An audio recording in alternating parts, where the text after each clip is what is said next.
Hello everyone, and welcome to this Last of Us Remake PlayStation 5 grounded speedrun tutorial. That's a mouthful right off the bat. So if you remember, this was maybe a year ago or so, little over a year ago, I made a tutorial just like this, but it was pre-patch. What happened was about 8 months after this game released, there was a big update that changed a lot of things for the better. Changed a lot of things for the better. But I had made my tutorial like 1 week before that big patch. And also just in general, a lot of strategies have changed. So yeah, this is going to be a tutorial with updated things and new strategies compared to the last one. Now, there's a lot to talk about in the beginning before we get going. I have my hand cam here, so I'll be, you'll see all of my inputs and stuff. For some reason, on the bottom right, I wasn't able to get a DualSense controller layout. They only had a DualShock for some reason. It's a website called Gamepad Viewer. As long as you have a wire connected to your PC, you can display your inputs and stuff, and they light up. It's very cool. I wasn't able to get a DualSense image of the controller, but on PS5 you can only use a DualSense. And also, this tutorial is going to be for PlayStation 5. I know this game is also on PC, but there are things that are just a little bit different. I will explain what those differences are after this tutorial is over. That's going to get its own dedicated video. But this tutorial is going to be for PlayStation 5. About 85 to 90% of the strategies here also work for PC, but there are the remaining 10 to 15%. There's some different things, but we're just going to focus on PlayStation 5 right now. If you have a PlayStation 5 console and you play with controller, don't buy it on PC. It's a bad port, unfortunately. But that's not what we're doing here. PlayStation 5 grounded speedrun tutorial. Where do I even begin? We're not going to start right away. I want to talk about some things, like some basic mechanics. First things first, I'm going to get rid of my webcam so you can see things a little bit better. There we go. Okay, I'll start with what things need to be turned off and on. If you noticed, at the end of a speedrun, I always show certain things that are turned off and on. Just for grounded, you don't have to show gameplay modifiers because they're automatically turned off on grounded, as you can see. But the things you need to show are, under HUD, awareness indicators have to be turned off. You can show display if you'd like, you don't have to. I'm just showing you that I'm playing on unlocked frame rate. Putting it right there, the game is now in 60 frames per second. If you put it right here, it's in unlocked frame rate, which is anywhere from 75 to 90 FPS, and that's allowed. And I've noticed a big increase in my gameplay when this is turned on. You don't want to do this. This is 30 FPS. This is like 45. No, this is like 45. You want to have it on performance and unlocked frame rate on. Now, the reason this might not be turned on is because you don't have the right, like an updated capture card, or you don't have a monitor that supports variable refresh rate. I would recommend, if you are playing this on PS5, I recommend investing in it. There are no rules saying that you can't have this turned on. It doesn't change any of the strategies. Well, that's not true. The dumpster, like moving dumpsters and crates, make it go a little bit faster, but I'm talking about the performance of areas. It doesn't change. Like, doing this all in 60 FPS like this is, all of the enemies' AI behaves exactly the same, and the performance of areas is the same. But it's a bit easier to play with the higher frame rate. The capture card I use, I believe, is an Elgato HD60X. There is a model that's higher than that, but this one was the first one that allowed variable refresh rate pass-through. So yeah, you need a compatible capture card and compatible monitor to be able to turn this on. I highly, if you're going to play this for a while and really want to compete, investing in it, okay? This is such a game changer over this. You gotta trust me. It doesn't have to be HDMI 2.1. 2.0, my monitor is a HDMI 2.0. It doesn't have to be that. All right, let's move on. Some other things that have to be turned on right here. Lock-on aim has to be turned off. High contrast display has to be turned off. Enhanced listen mode has to be turned off. Infinite breath has to be off. And skip puzzle has to be off. And then combat accessibilities have to be off. You can show this before or after a run, but if you do the run and then you don't show these things, your run will not count. Okay? I believe when you do very light runs, something else has to be shown, but I'm not sure. All this is available under like category and game rules on the speedrun.com page for the category. So, yeah, I just wanted to show that off. Okay. Let's talk about just certain game mechanics we're going to be doing. There's some things that I need to go over. I have a file for this somewhere where we can just like explore some things. Right here, I believe. So, there's some things in this game. There's some weird things in this game. With regards to, let me just get right here. Okay, I'm going to focus first on picking up bricks and bottles.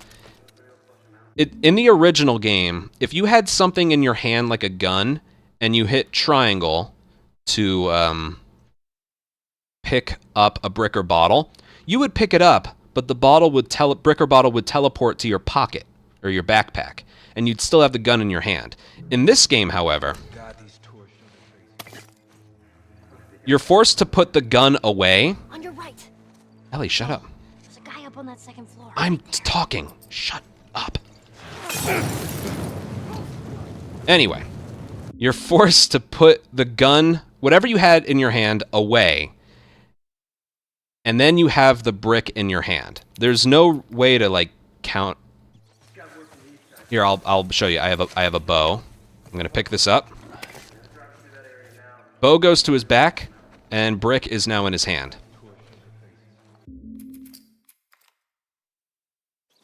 A way around having to crouch to pick it up is to do this. If you're swapping weapons and you hit triangle in the middle of the swap, it will teleport to your back and it will teleport to your pocket, and you get to keep the gun that's in your hand. Mainly what this does is it prevents you having to crouch. So instead of doing this,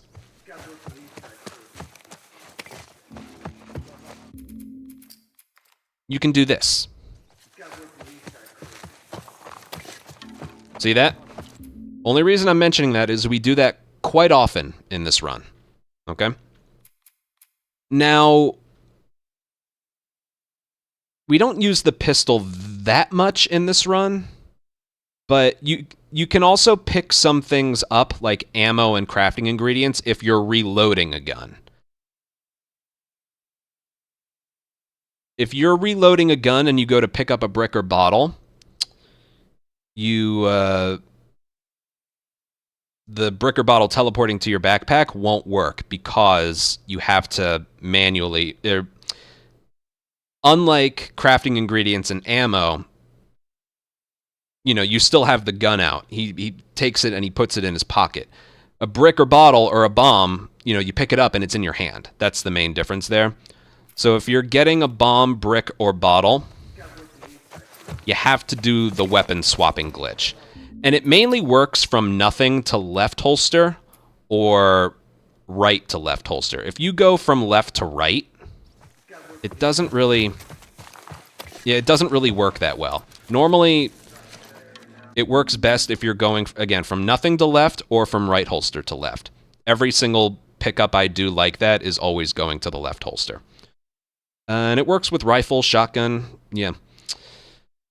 I believe in slums there's one instance where you're reloading the gun and you pick up a bottle, but that's because it's at like waist high, so he like doesn't have to crouch. So yeah, you'll see as we get further along. Next thing I want to talk about is sprinting. So in this game, Joel has tired sprint. I don't know how long it takes for it to trigger. Maybe 15 seconds or so. He's still got sprint right there. Tired sprint. We want to have this happen as little as possible. I never noticed the enemies through there. That's funny. Notice how they don't move. Anyway, this is the dreaded tired sprint mechanic from Last of Us 2. Someone thought it was a great idea to include it in the remake. So yeah. What we usually end up doing to avoid that from happening, because it is quite a bit slower compared to his full sprint. Like so. You want this. There's nothing wrong with this. But the moment you see him start the tired sprint, if you let go, for about 1.5 seconds, he gets it back. See that? All you got to do is let go of sprint and hold it back down for about 1.5 seconds. So there's the tired, let go, and right there he should have it back. That's more what you want to do. Again, I don't know the precise number for how long. Actually, hold on. Let's count. Here. 1, 2, 3, 4, 5, 6, 7, 8, 9, 10. All right, about 10 seconds. Now, if you just go like this, that's not enough. He'll still be tired. Here, let me get him tired and then just let go, then hold it back down. Okay, so he's tired.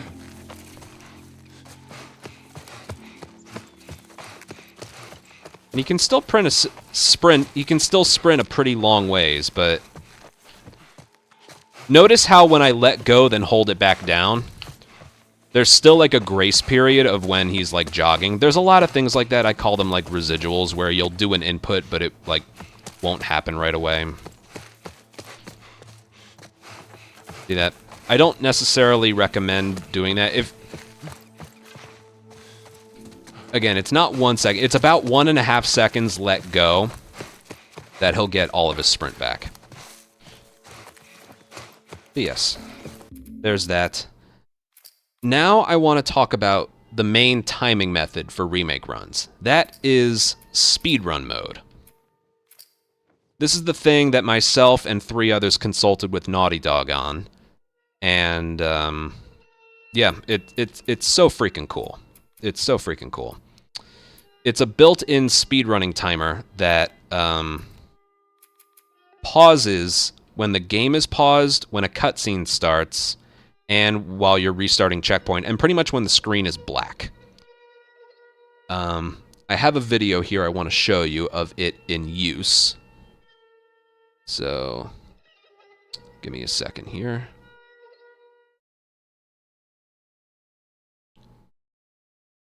Where's the full screen? There it is. Okay, so this is it in use. It's right up here on the top right of the screen. So I just skipped a cutscene to start, and then it starts up right away. And notice, when I pause, the timer also pauses. See that? And then, in this run, we're going to do a lot of restart checkpoints. Now, it used to be that, what did it used to do? It used to count out 1 second when you did a skip cutscene and a restart checkpoint. The big patch made it so as long as the screen is black, the timer will stay paused. So as a result, we have quite a few more restart checkpoints. Now this one as an example, doesn't look like it saves time, but it actually saves about 1.3 seconds. It's right up here. And notice the speedrun mode timer. Right there. So you restart checkpoint, and it doesn't start up again until right here. And there's that. Now, if you need like a better visual, look at this. This is basically what the game thinks you're doing. Dad? This is kind of cool. Watch. So you take away the pauses, and that is basically what the game thinks you're doing. Isn't that cool? So every time we do a restart checkpoint, this is basically what's happening. The pausing doesn't lose you any time.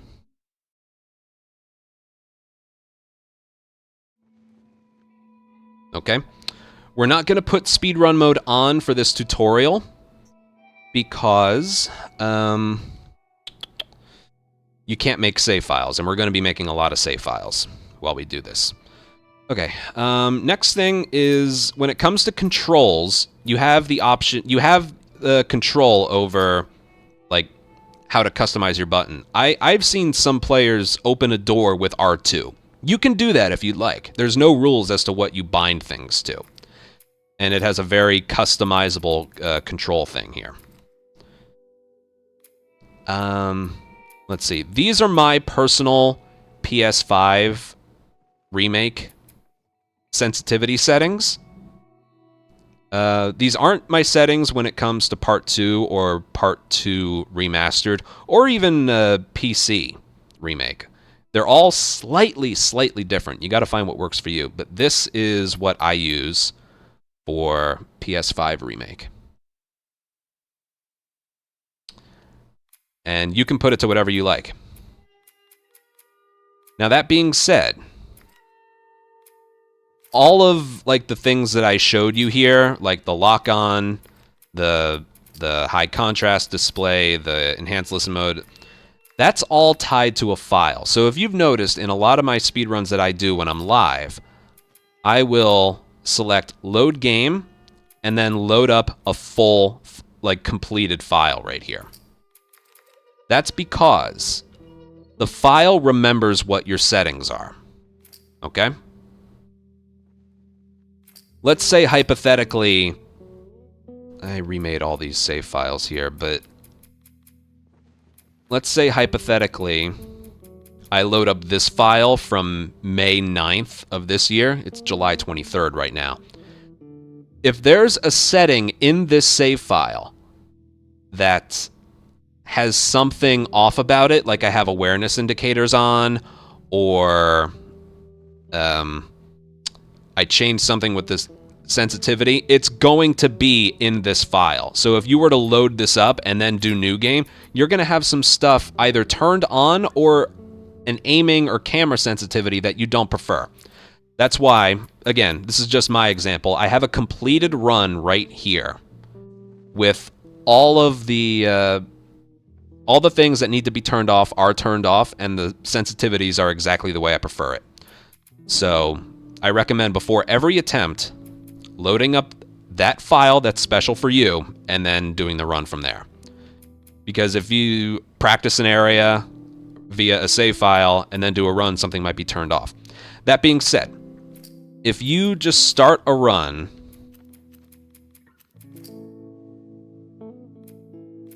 right there, if something's turned on that grounded mode specifically doesn't want turned on, it will tell you, okay? That's another way to know if you have like everything where you want it to be. I'll show you. So for this example, I'm going to go and turn on awareness indicators. I recommend having awareness indicators on when you're practicing, and I think I'm actually going to have them on for this tutorial, just to show you who spots me and who doesn't. On grounded, it has to be turned off.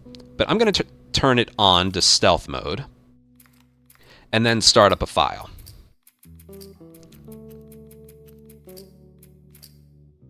Okay, that right there wasn't there before. You have options enabled that we recommend disabling for grounded. Would you like to reset their options to the default values? The only thing I turned on is awareness indicators. There's this built-in thing where grounded recommends you have things turned off for the ultimate grounded experience. And we use those for speedrun verifications. Now, if you have this on and then you hit no, your run won't count. You have to hit yes. And then that thing pops up. But, yeah.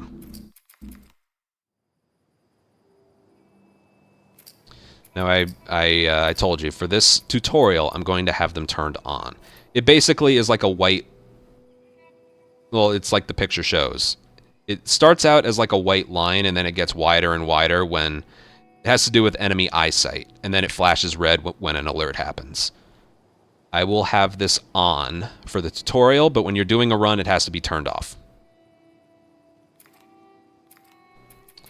Okay, so I'm going to hit new game, grounded. Now there's all this stuff here. We're not doing permadeath. No tutorial message, hit markers are default. These are inverted controls. Okay, these have to be turned off up here. Apply pre-order bonus, apply digital deluxe edition bonus. Those have to be turned off. I forget what it gives you specifically, but I think it gives you an upgrade to your gun or something. They have to be turned off. Don't forget to turn that off. And then speedrun mode is the official timing method. So if this isn't turned on, your run won't count. So yeah, again, for this tutorial, I'm turning it off. For this tutorial, no. And now we can finally begin.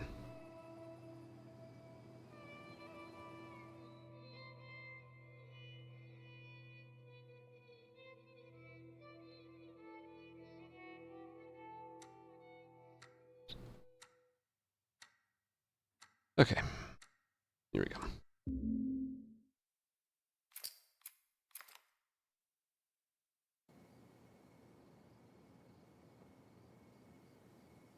Okay, so like I mentioned, there's a lot of restart encounters and a lot of restart checkpoints that we are going to be doing. Sarah, honey, I need to get your daddy on the phone. Uncle Tommy, what time is it? I will show off all of them, and as you saw in the example I showed earlier, Hello? they place you a little bit further. They have various different perks to them, where you know, they might get your companions closer. They might put you in a bit of a further position, stuff like that. Unlike the original, you don't get any of your supplies back when you do a restart checkpoint. The cue that a checkpoint is hit sometimes is sometimes you're just passing an invisible line in the ground and you just have to know where it is. But sometimes it will go, when an encounter begins, it'll go from restart checkpoint to restart checkpoint and restart encounter. That's kind of the giveaway. So when it goes from 1 to 2, and then from 2 to 1, you know a checkpoint has been hit. We do that on some checkpoints. Not all, but some. And yeah, other times it's just memorizing invisible lines in the ground. Like this first one. Now, how exactly are you supposed to know when you hit a checkpoint? Like when we round the corner, a checkpoint is hit, but how are you supposed to know that? We use this autosave file right here. This is the file that you're currently playing. So it says 39 seconds. It doesn't count, it doesn't update like here. All right, 2 seconds have gone by. It's still at 39 seconds. It only updates the time the moment a checkpoint has been hit. So watch this. 39. 50. It just updated. That's how you know a checkpoint has been hit. And we don't do a restart checkpoint every single time a checkpoint has been hit. There's only a select bunch where you actually benefit from it. Because speedrun mode is paused the entire time. Well, you saw the example. The game, if you take away the pauses, it just places you further as far as the timing. The timing method is concerned. So we're going to restart checkpoint. And this doesn't look like it saves time, but it actually does. Now, if you notice, this is something that's kind of annoying. When you hit load game, there's this thing that pops up here. You're kind of blah, blah, blah, blah, blah, blah. The way to get rid of that is to have one autosave file open. So I got rid of 2 right there. Now watch this. If I hit load game now, that little yes/no prompt doesn't pop up. So when you're doing a run and you want the process of checking the load file to be a little bit faster, make sure you have at least one open save spot. Okay? And I think you have 20 to work with, but yeah. Oh, there's one in chat that didn't know it. Yeah. Make sure you have an open save spot. And sometimes when you hit your first checkpoint, there will be an autosave spot that pops up. Yeah, the way it works is you have 20 save files. If you've used like 10 of them, the remaining 10 will be automatically put into autosave files. So, yeah. The way to get rid of that prompt is just to open another save file, a save slot.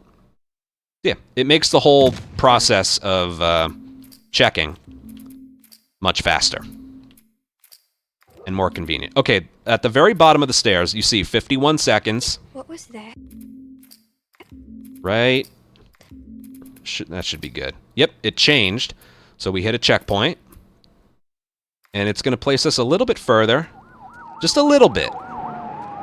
You got to trust me. They all add up. Don't hit L3. My camera's blocking it, but there's an L3 prompt that popped up there. Don't hit it. And then there's one right here. The very moment you enter the door. And I mean the very moment. Right there.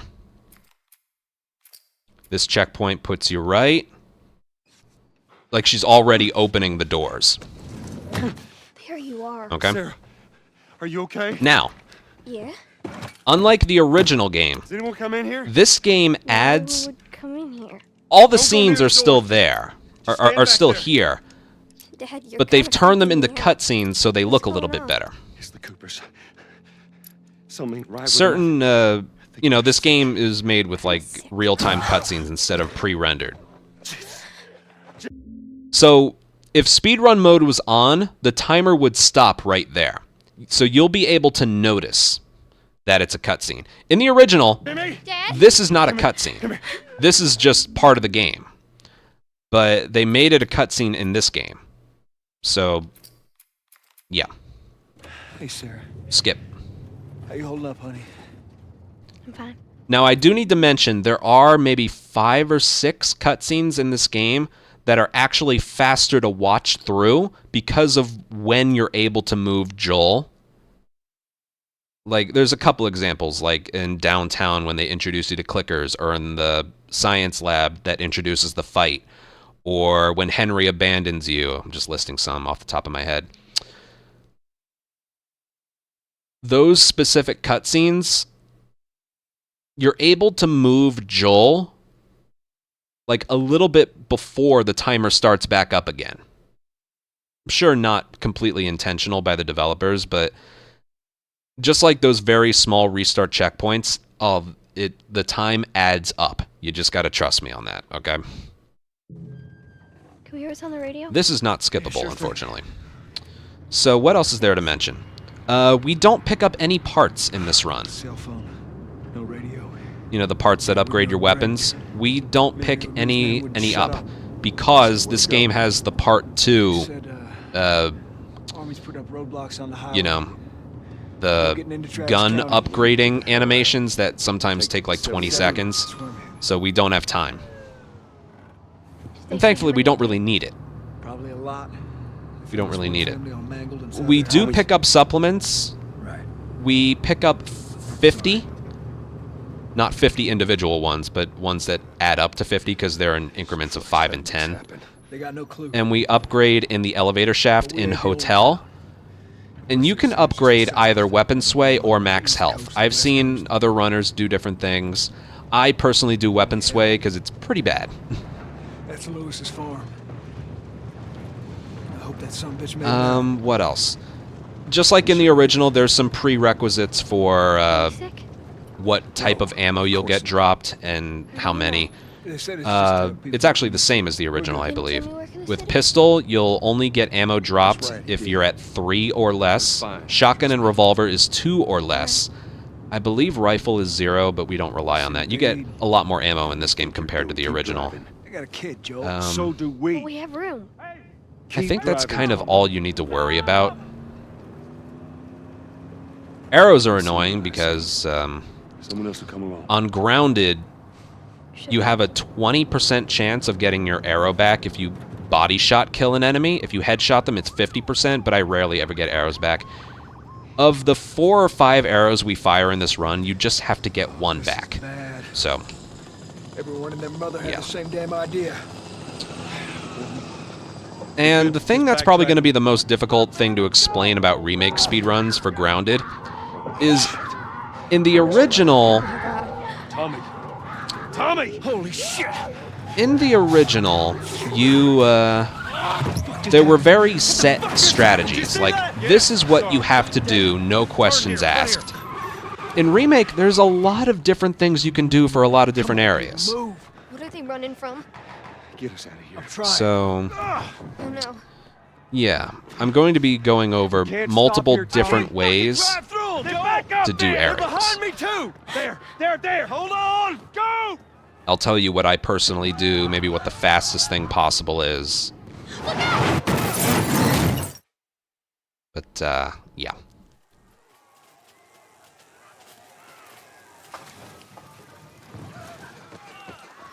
Daddy? Right, what's funny is there is actually some strategy to this intro. And unlike the original, the NPCs that are running through the streets... Get back. Yeah, hit square 3 times here. I usually just mash. The NPCs running through the streets will actually acknowledge your existence. They won't, like, slow down when they're in front of you or trip and fall, and then you... They're pretty good about giving you some space. Tommy is a little bit slower, but there is one thing that you can't do. Hold on, I'm going to make a file here because we're going to go back. There are some things to talk about. Dad? I'm here, baby. I'm here. Come on, give me your hand.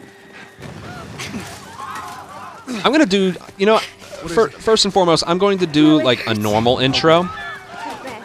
and then I'll go back and show you some things that you don't want to do. Keep us safe. Come on, baby. Now hold on tight. You don't have to hold sprint. Now, you just want to make sure your turns are sharp. Daddy, I'm scared. You don't have to get pushed by Tommy. That doesn't work in the remake. Oh my.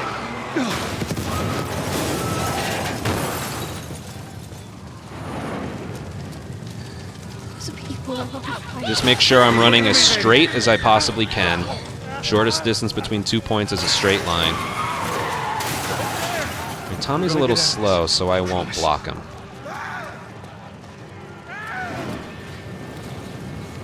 He's a bit lagging behind there. Okay, that was a decent, that was a decent intro.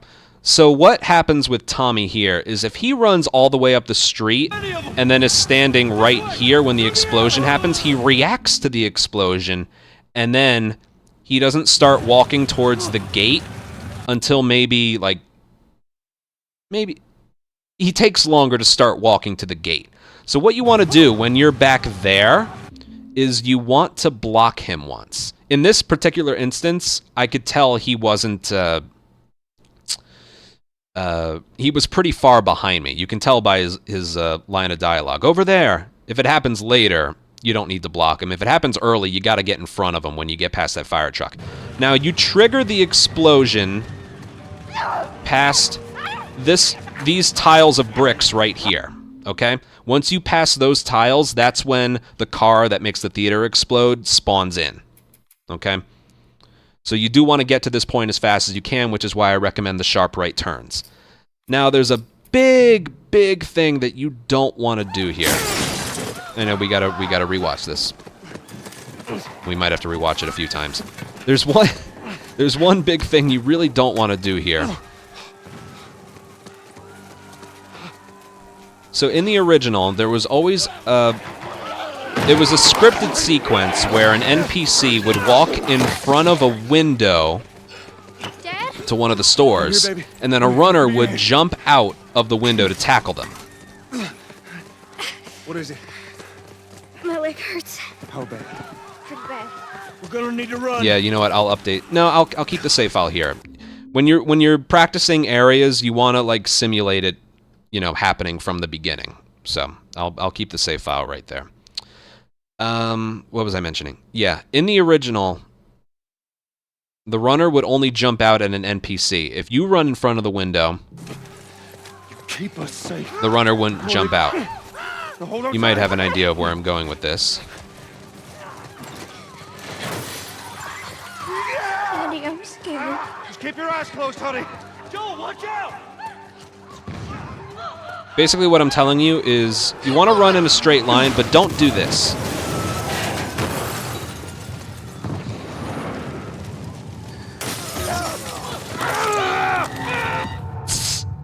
This could have been on very light, and the same thing would happen. I haven't confirmed it with a developer. Like, this is what's supposed to happen. Watch. Right there. That's what's supposed to happen. But if you are the one that passes by the window, the runner jumps out at you and kills you. If I was guessing, I would say that is an unintended glitch, because that's not in the original, and that seems kind of douchey to do to you.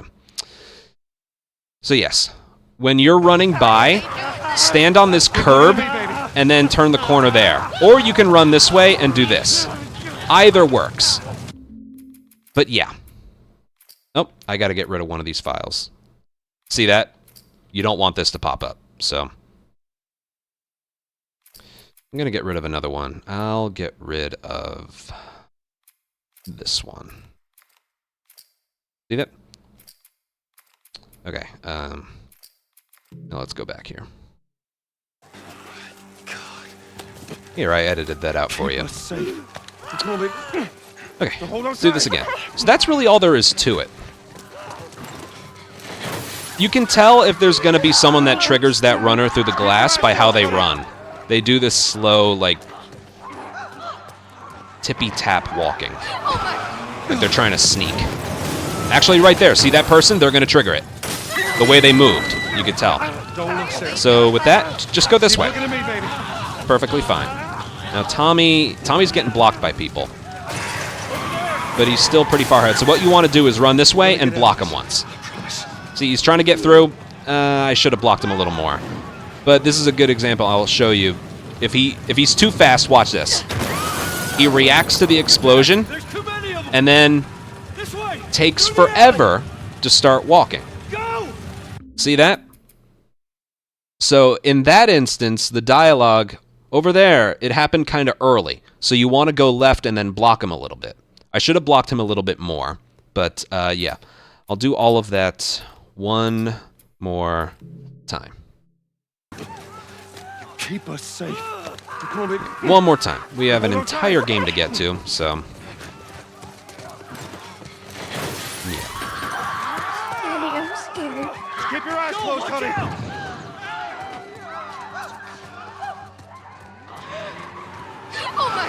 Make a nice turn.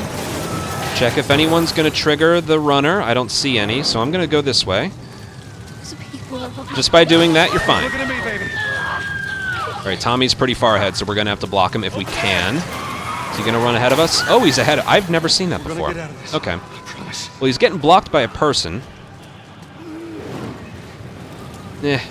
Whatever. Normally, you get to his left, and you block him. Okay? You just got to trust me, all right? There's too many of them! This way! Through the In that instance, I was unable to do so. Go! All right, you go. All right, now, we're going to do something here. As soon as Joel stops, this is the only time in the game we do this, which is kind of weird. But we're going to go under Accessibility, Alternate Controls, and go to Repeated Button Presses and turn that to Hold. Which you can do anyway. That's fine. I prefer tap just out of habit. But in this instance, if you have it on tap, you mash square, and it takes a little longer to get them off you. If you put it on hold and then mash square, Tommy shows up to kick the runner off of you like 2 seconds earlier. It's kind of bizarre. And then you just go. He's dead. Sometimes Tommy can glitch out here, where he stops moving. We're almost there, baby. If he does, just run around him. He'll teleport to that spot right there. Keep going! Find a way out of here! Yeah. You also don't have to hold sprint. Go! Move it! Get to the highway! What? Go! You got Sarah! I can outrun him! Uncle Tommy? I will meet you there. Hurry! Daddy, we can't leave. You want to hold right there, because he defaults by going like left. It's kind of weird. All right, checkpoint when you pass this brick wall right here. When you're looking for checkpoints, you gotta, like, have a base number, okay? So you want to do it a little bit before where you know the checkpoint is. So 742, 742, 742 right there should be good. Nope, a little further. 749. Checkpoint. And it places you a little bit further. Just know every single one of these that we do is faster, okay? Because we use speedrun mode for the official timing method. And then cutscene up ahead. And again, you don't have to like time your pauses right here because the timer isn't running right here. Remember that. This is a cutscene. The timer isn't running, so you don't have to like time your pauses like the original.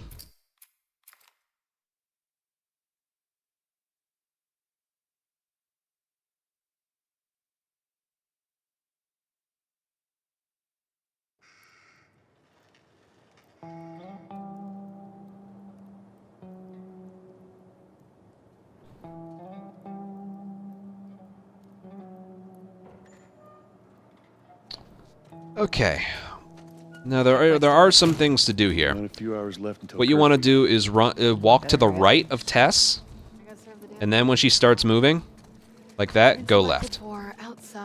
That's a way to get her to move faster. If you go to her left, it'll take longer for her to start moving. And then just try and follow her as close as you can here.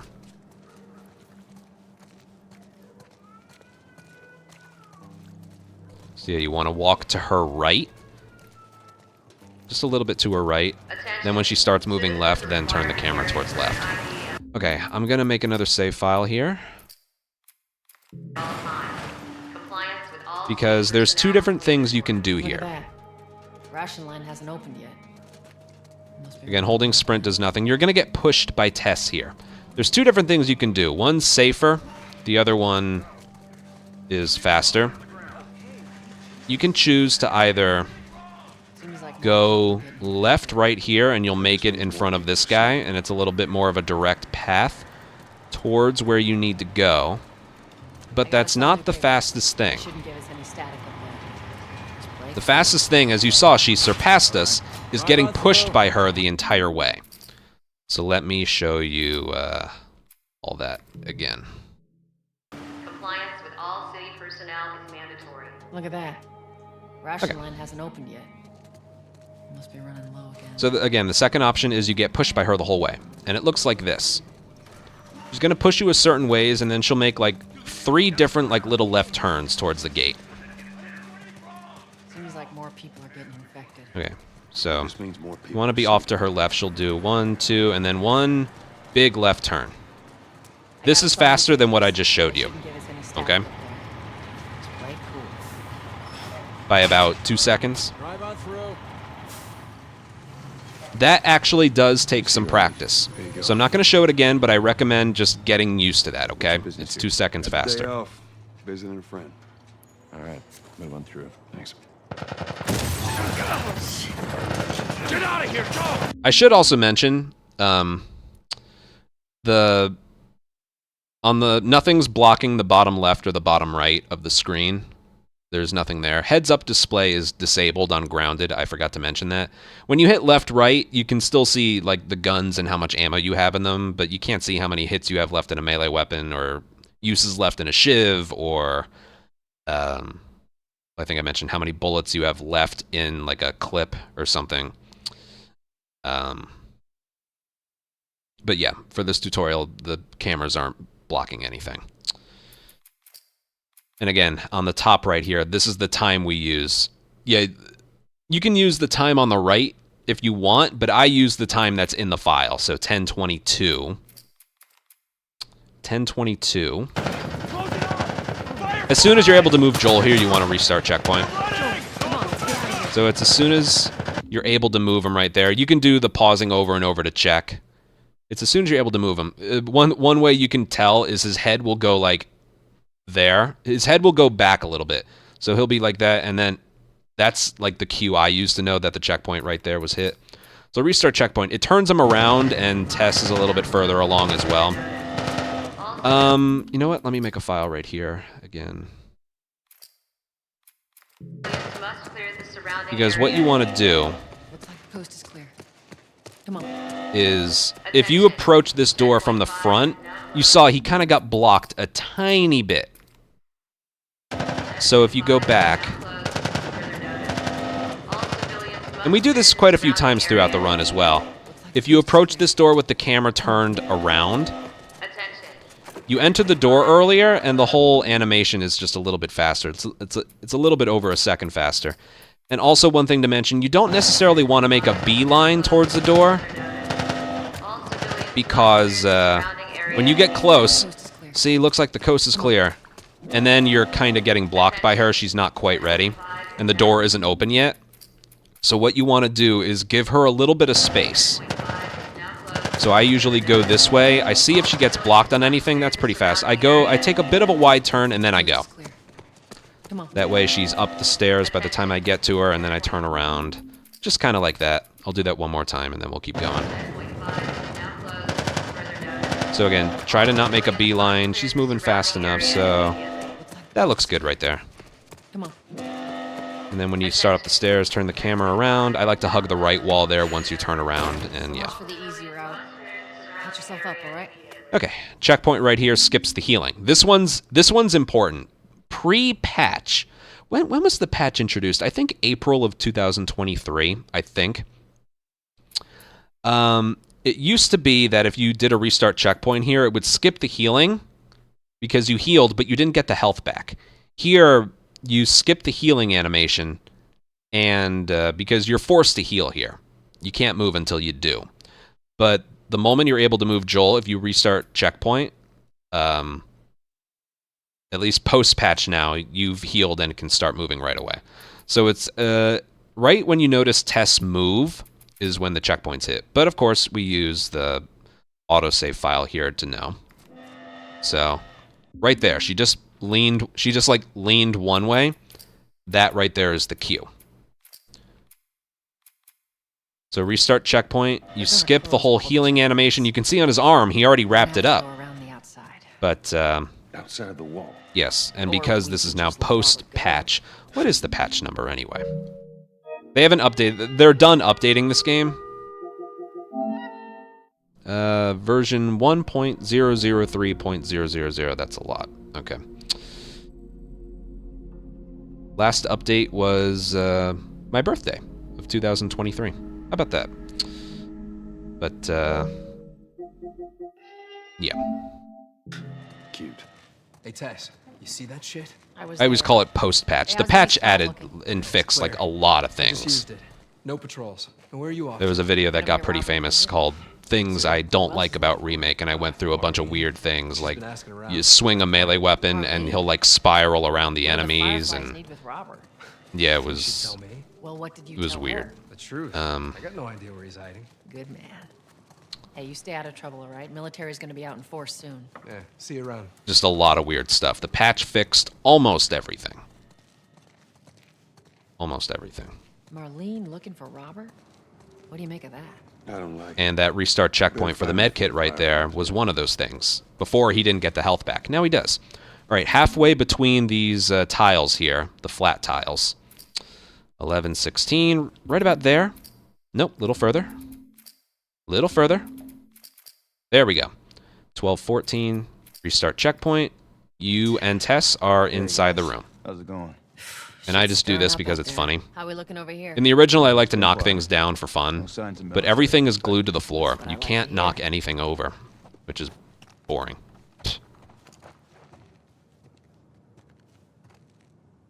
Joel, give me a hand with this. Sick. Y'all take it easy out there. All right, go over and hop down. Let there be light. All right, you don't have to have sprint held down here, but I do anyway, just because this leap becomes a little bit faster. Watch what they throw away down here. Let's grab our gear. Like, that's a sprint leap. If you didn't have sprint held down, the leap would be a little bit shorter. Our backpacks are still here from last time. Okay, checkpoint right here. Not a lot of ammo. We'll make your shots count. The moment he touches the flashlight, and you hear You hear the sound effect for it. I don't even need to check the load file time or the save file time. The very moment you hear the sound effect of the flashlight being touched, checkpoint's been hit. And you'll see where it places you. Right there. Right there. Restart checkpoint. And you're allowed to move. Now, we are capable of reloading our pistol, but we're not going to do it yet.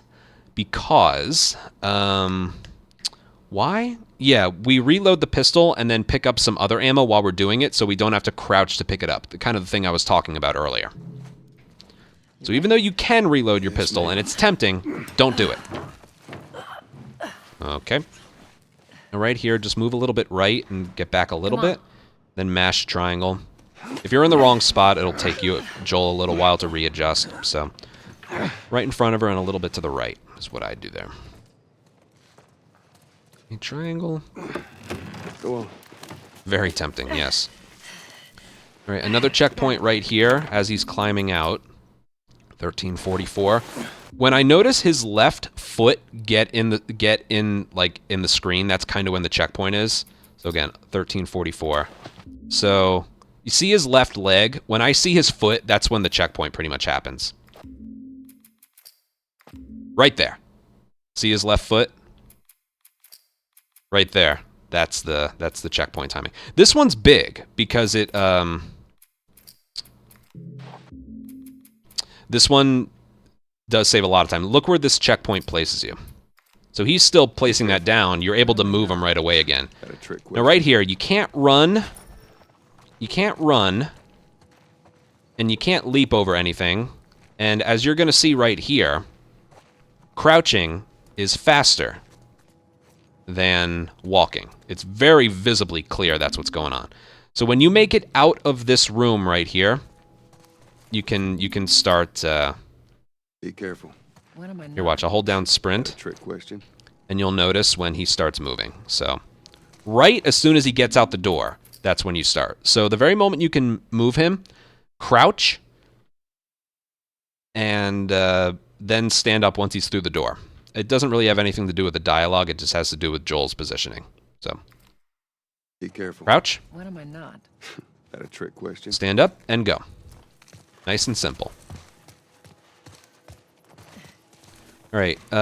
When you approach this tree right here, 1427, right about there should be good. Yep, the time changed.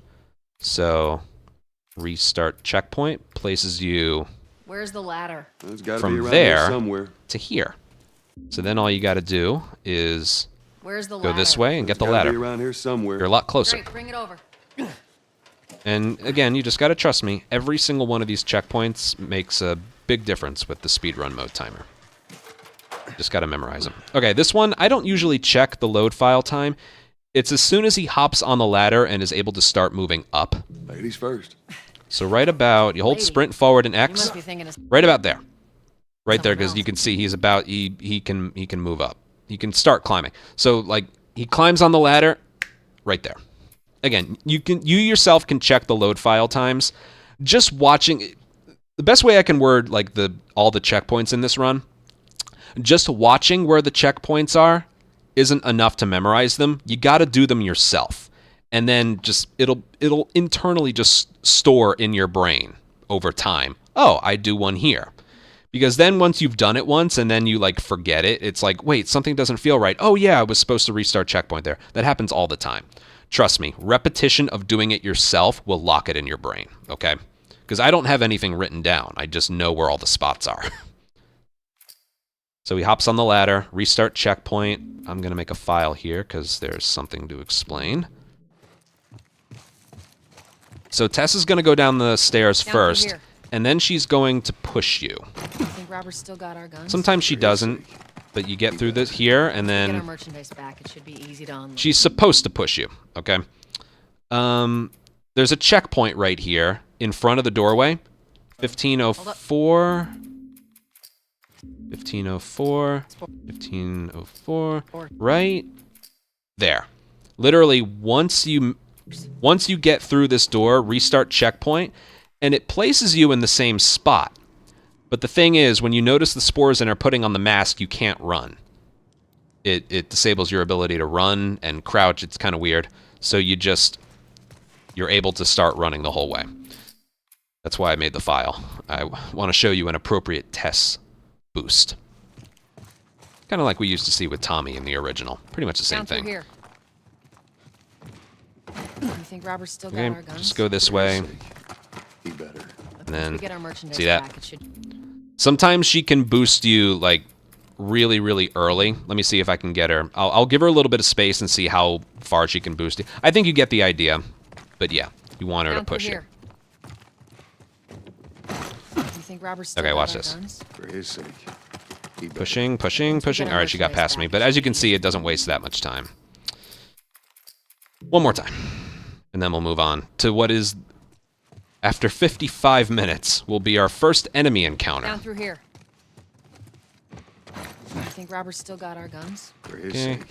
Test, He better. push. Once we get our merchandise back... it Ooh, should- that was a good one. And then right there, checkpoint. And then you go. Now, I don't know if I can show this off. Yeah, this is better shown off with, Stay alert. this is better shown off with a sprint, but I'll explain it here. When you're crouching for something, you don't want to do it where you let go, then hit circle, because his momentum is lost. If you're just jogging here and hit circle, compared to holding sprint and hitting circle and then letting go, when you notice a difference when you're sprinting, not so much here, but basically pretty much any time you crouch, you want to do it with sprint held down because he'll still have some forward momentum. Not so much any other time, but it'll look like this. Sprint held down, crouch, and then let go. Trust me. Okay. Restart checkpoint, place you right here. And then you go. Now, unlike the original, you don't want to hit crouch late Stay alert. because he'll bonk. You want to do the crouches early, like there. All right, just gotta trust me. That's just optional. You don't have to hit that triangle. I should be able to fit through You here. still want to be holding down sprint when you. You still want to be holding down sprint when you're leaving these enclosed spaces. But yeah. Okay? Yeah. Right. Damn ceiling's falling apart. hold Be forward. careful. All right. I don't know where Easy. this right here is going to place us, but. So this will be our first instance of picking something up without crouching. So what I'm going to do is just mash fire. And you've probably noticed by now, L2 for me is sprint. That's just a preference. If you want to make it L1 is sprint and L2 is aim, or L1 is sprint, L2 is aim, that's fine. It's preference. For me, it's from my PS3 days, I guess. I sprint and with L2 and aim with L1. I fire and reload with R1, and I shoulder swap with R2. That's me, okay? But the strategy here, I'm going to mash reload while I because there's some ammo right next to him. So it basically looks like this. My mask broke. See that? I picked it up. I had 5. There were 2 right there. And I did that. I don't know where this places me. This way. Okay, we'll go from here. But yeah, if you don't do the reloading thing, he'll crouch to pick it up, and then his momentum changes. Well, let me see what it looks like if I don't Watch it. Help me. do that. My mask broke. Don't let me come back. Oh, I can tell by his dialogue. That's so much worse. Yeah, so you want to reload. That's why when you first get the gun, don't reload. It's tempting. It's like, am I forgetting something? No, you want to reload it here so you don't have to crouch. And then if your movement is very good, My mask broke. Come back. perfect. And then crouch early so you don't bonk. All right, we're going to do this a lot here. First encounter. You hear that? I will start with the fastest thing, okay?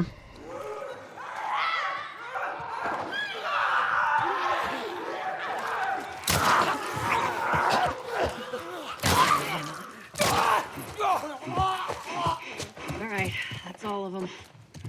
Let's hope so. Head back into the city.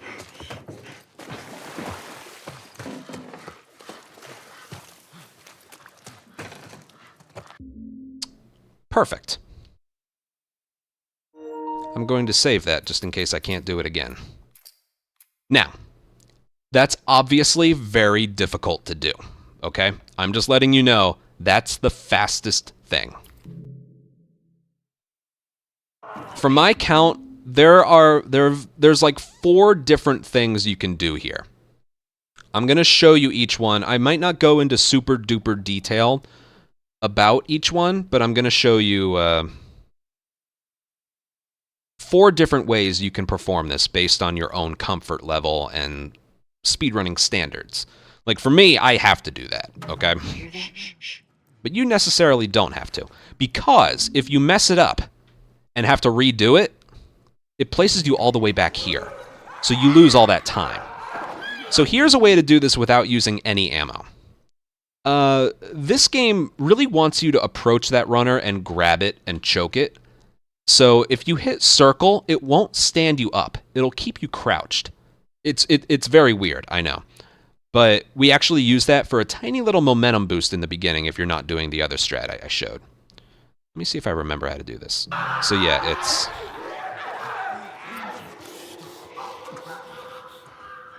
something like this. When you get through the doorway, then you can start crouch walking. When you hit these white boxes here, you can stand up. When you make it to the first set of stairs, you can sprint. Then on the boards, crouch. And then mash jump. So that's a very easy way to do this area without having to stress too much. Wow, Tess, okay. That's a very easy way to do this area without having to stress too much. Let me go over it real quick here. Just give me a sec.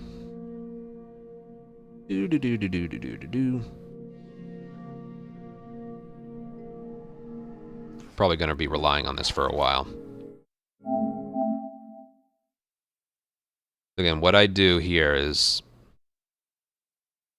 as soon as you can move them, I hit circle for a little momentum boost. Right when you get behind them, you aim a little bit. That forces you to, like... you can't crouch walk at full speed. You have to do, like, a slow... movement. You can't just go all the way up. You got to do it like slowly. But if you aim and move at the same time, you get the perfect speed to where you will never be heard. And then when you get through the doorway, you can stop aiming. And then, like I said, when you get to these boxes, you can stand up. When you get to the first step on the second set of stairs, you can sprint. And right here on those boards, you have to crouch. And you have to remain crouched until you're able to jump out of there. Then you can sprint. So that's one way to do it. Let me just... there are going to be a lot of these made today, so... that's one way to do it. What's another way to do it? Yeah, that right there, I believe, is about 12 seconds slower than the fastest way, so I wouldn't recommend that way. But it's a good way to save ammo. What's going to end up happening with ammo later? Like you saw, that strat, I use no ammo. The other strat, I use 3 bullets. You're going to end up entering either the second area in slums or the last area in slums with the same amount of ammo. Because what ends up happening... no, you'll end up entering the last area of slums with the same amount of ammo. Because if you don't use ammo here, you won't get ammo dropped in slums. If you do use ammo here, you will get ammo dropped in slums. Okay? So no matter which strat you do, you're going to end up with the same amount of ammo. What strat should I show next? Why don't I just focus on this first headshot right here? Actually, no. There's another strategy. I did this one for a long time. This is actually a pretty good strat. So it starts the same as the previous one. Headshot, run over here, headshot, headshot. Now the reason, like, I don't know if you noticed, but I slowed down on the stairs because if you have sprint held down the whole time, you're eventually going to lose your sprint. And instead of tired sprinting, You just lose your sprint entirely and you get a jog. Okay? Now, if you are going to go the way of using ammo in this area, I do recommend this strategy. It's only, I think, 2 seconds slower. Yeah, about 2 to 2.5 seconds slower than the fastest way. And it's quite consistent. So you get a headshot, sprint over here, headshot. Now, the one on the right, if you do this strategy, the one on the right is going to approach you. He's not going to be running. He's going to be, like, tapping towards you. Kind of like the animation of the civilian that gets tackled by the runner through the glass. So, see how he just kind of runs at you in a straight line? If you do, like, the fastest strategy that I showed you, that third headshot is very difficult. So I would say this is probably the easiest method for not using any ammo. And before anyone asks, no, you can't just sprint your way out of here. Either you don't get alerted or you have to kill them all. And you saw the not using... That strat we did with not using ammo is very, very slow. Okay? These are faster and worth it, and it doesn't really cost you ammo because you'll get reimbursed later. Also, if you do mess up, if you restart checkpoint, I think it sends you back. Yeah, it does, but like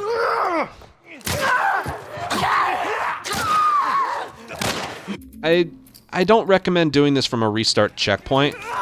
You see how like the runner isn't staying put.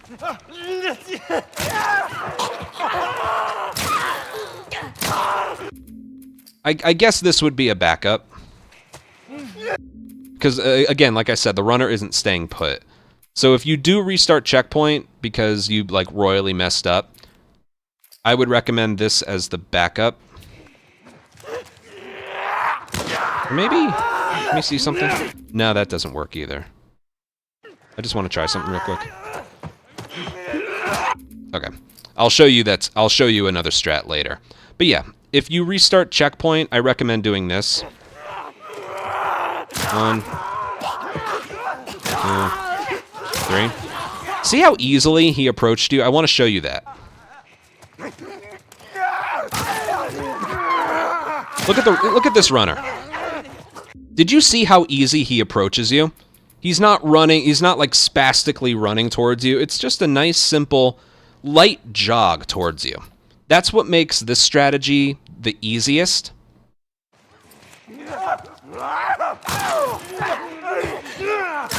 See, look. Alright, he was a little fast there. But whatever. You're not going to be doing this area from a restart checkpoint, so... I'm just saying, if you need to back this up because you missed like all your shots, don't hit restart and counter, because it's going to send you all the way back here. Okay? So you don't want to do that. And you don't want to like do a restart checkpoint just because. The checkpoint is actually hit very, very late. So yeah, one more time with this strategy. Pull the gun out, do a crouch, aim, boom. And then just like before, 1, 2. It's actually quite simple. Now when you get here, you want to let go of sprint on the turn of the stairs. Because again, like we talked about, you'll get some sprint back. And, yeah. If you let go of sprint out here, you lose the sprint. Okay, that's something else I should mention. Once you make it outside, you have to keep sprint held down. Okay? Like once you make, let's say you drop out from there, and you get here and you let go of sprint, you'll have to jog the whole way. So it's important that you let go of sprint somewhere indoors, and then once you make it out here, you keep sprint held down the entire time. There are quite a few areas where that you got to keep that in mind. All right? You'll think like, oh, let me let go of sprint so I can regain some sprint momentum for later. Sometimes the game, it mainly has to do with when an encounter is over, right? So another example will be in the first slums encounter. That happens where you'll kill the last enemy, and then you hold sprint the entire time, and you can sprint all the way through to the key drop part of slums. if at any point after the kill, the last kill in the first part, if you let go of sprint, you lose sprint the whole time. So, yeah. Okay, so that's the second way to do that strategy. If you're not looking for a record, that strat right there is a good one with the 3 headshots. Let's focus on some things that are faster now. I don't know how much faster this one is, but it's actually kind of cool. It turns out when you do this encounter from here, the runner that's closest to you, that's chomping on the human, you can actually run up to him, throw a punch, and it kills him.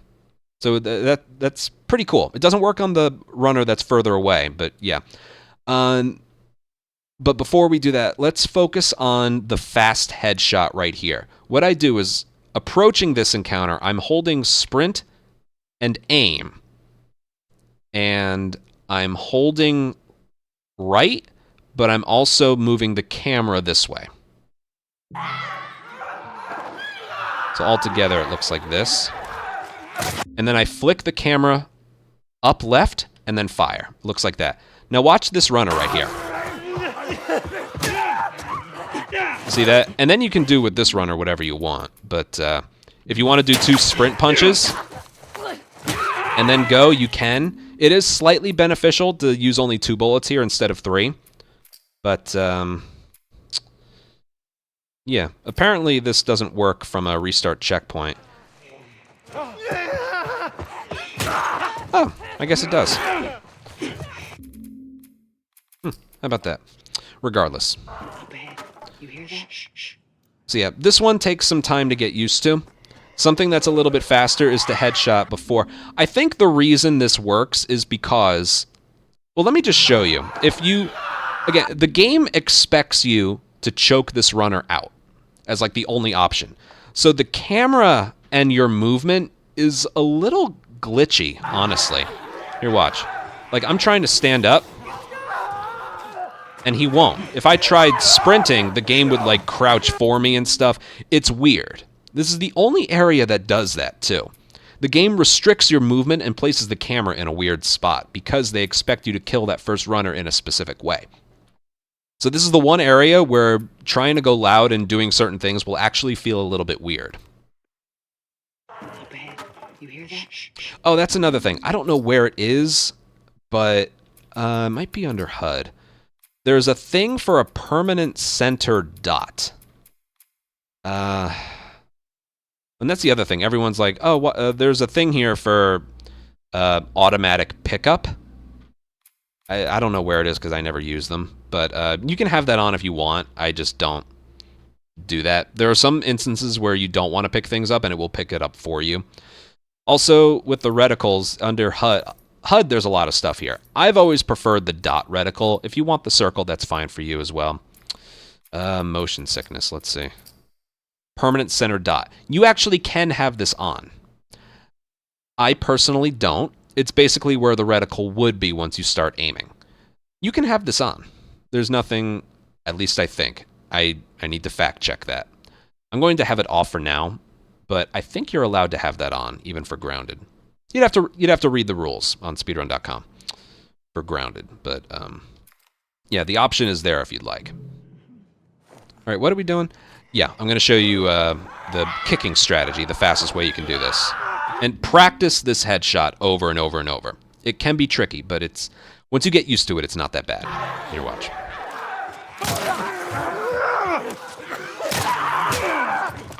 That right there is how I would do it. Okay?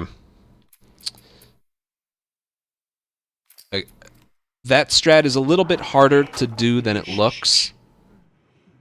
Now, I don't know if you noticed right there, but halfway through sprinting after the first headshot, I crouched.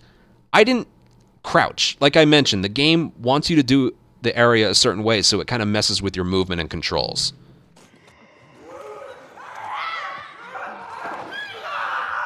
But yeah, if you want something that's a little bit easier,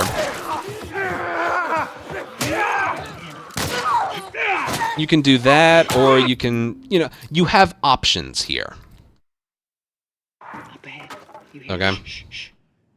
You have options is what I'm getting at.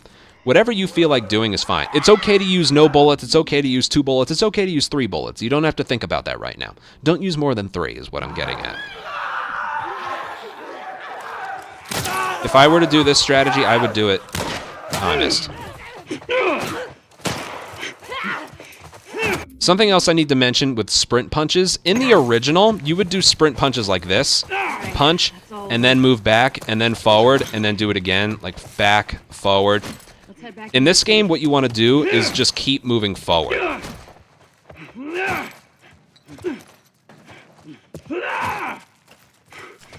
just want to keep moving forward. So again, don't get your sprint punches by moving back then forward. You have enough room to where you can just keep moving forward. The same goes for melee weapons as well. Up ahead. You hear that? So if you are comfortable with that first headshot, something you can do is this.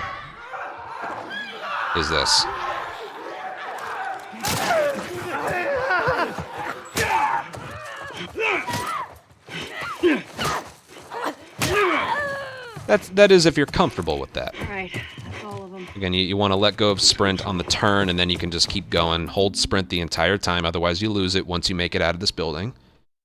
And, yeah. So like I said, there's a couple different things you can do there. You can do that strategy using 3 bullets, or 2 with the sprint punches. That leaves one more thing, and it's the thing I showed first. It's probably the most difficult strategy, but is undeniably the fastest.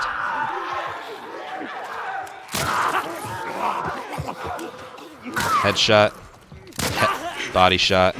If that happens, if you miss, Tess will still kill it. But here's the thing with this game.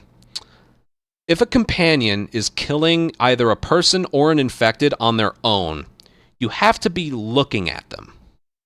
On an uninjured, I'll use a runner, for example, with Tess. With Tess on an uninjured, full health runner, if you hear her punching the runner behind you off camera, she'll take 9 punches to kill it.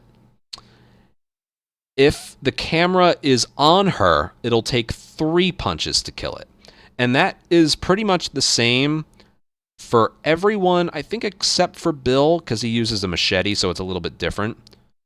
But I've heard in the Dam where Tommy's punching a human, and it takes like 18 punches to kill him because I wasn't looking at him. So if you hear combat happening from a companion, make sure you're looking at them, okay? Because that's the way to back up this strategy right here. Let me see if I can simulate it.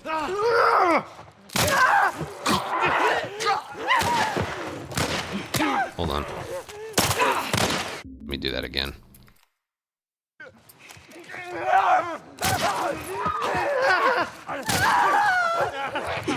So he threw a punch, and then right there. See that? Now, if I had the camera turned,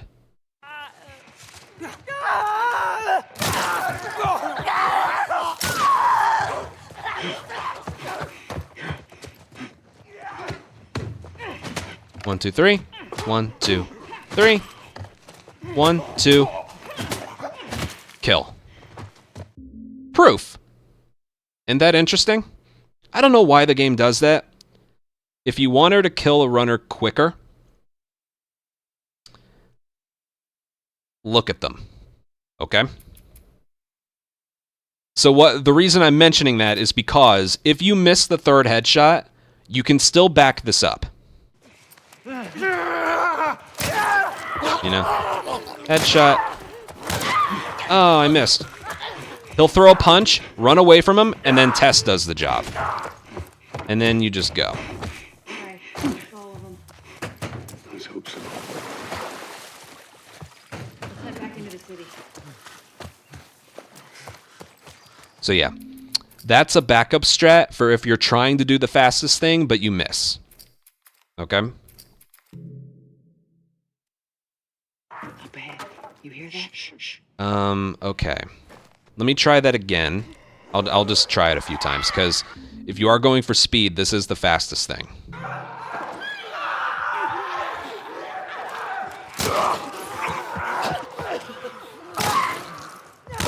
Missed. So he gets close to you, throws a punch, run away. Tess will... There we go. And then just go. And then just go. What else to mention? Yeah, the difficult thing is this runner over here is crouched. So if you want to get her, you get her like this. So when you're doing this fast strategy, that's how you get her. And you can't wait any longer because she pops up right away. I'll show you what happens if you, like, delay.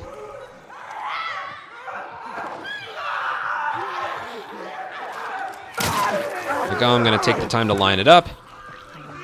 Did you see her kind of, like, all glitchy just stand up right there? So if you're going for that, you really want to get her there. You want to get her quickly. I recommend aiming the moment you make it through the doorway. All right? It's to avoid that glitchiness from that runner.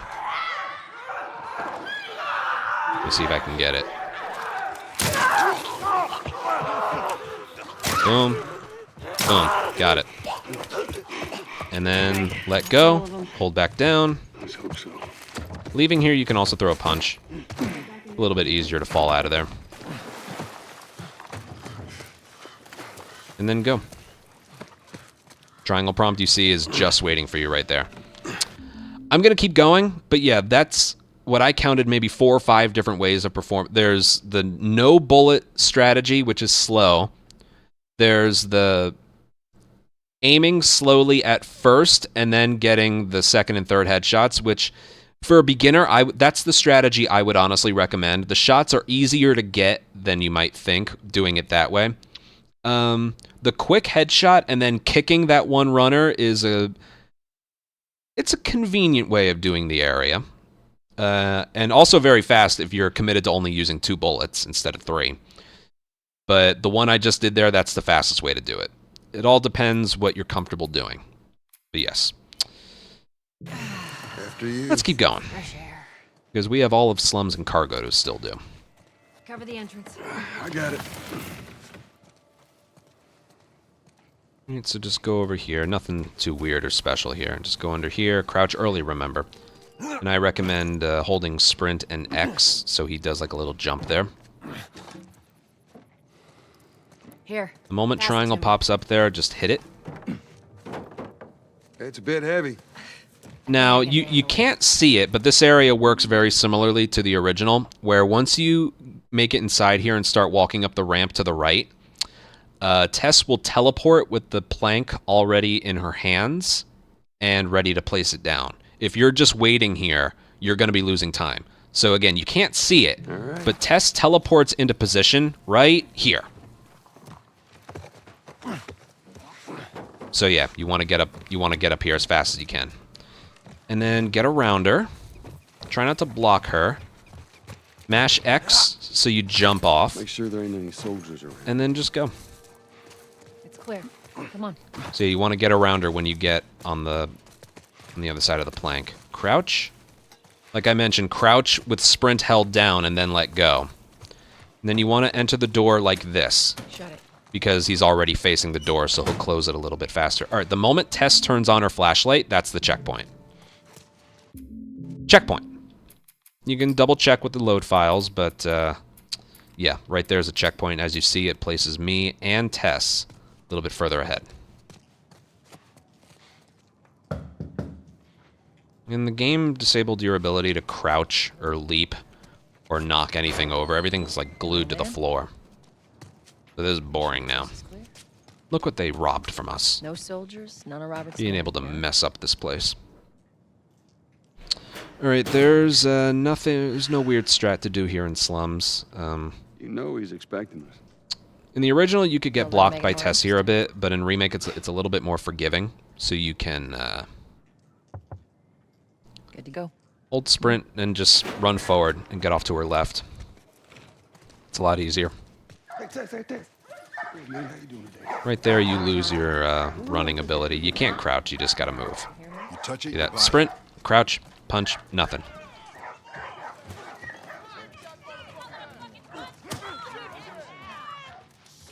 Where do you think you're going? Malik, sit back down. Oh, sorry, Tess. Didn't realize you two were together. Go ahead. All right, you can sprint again once, or you can start running again. Can't sprint.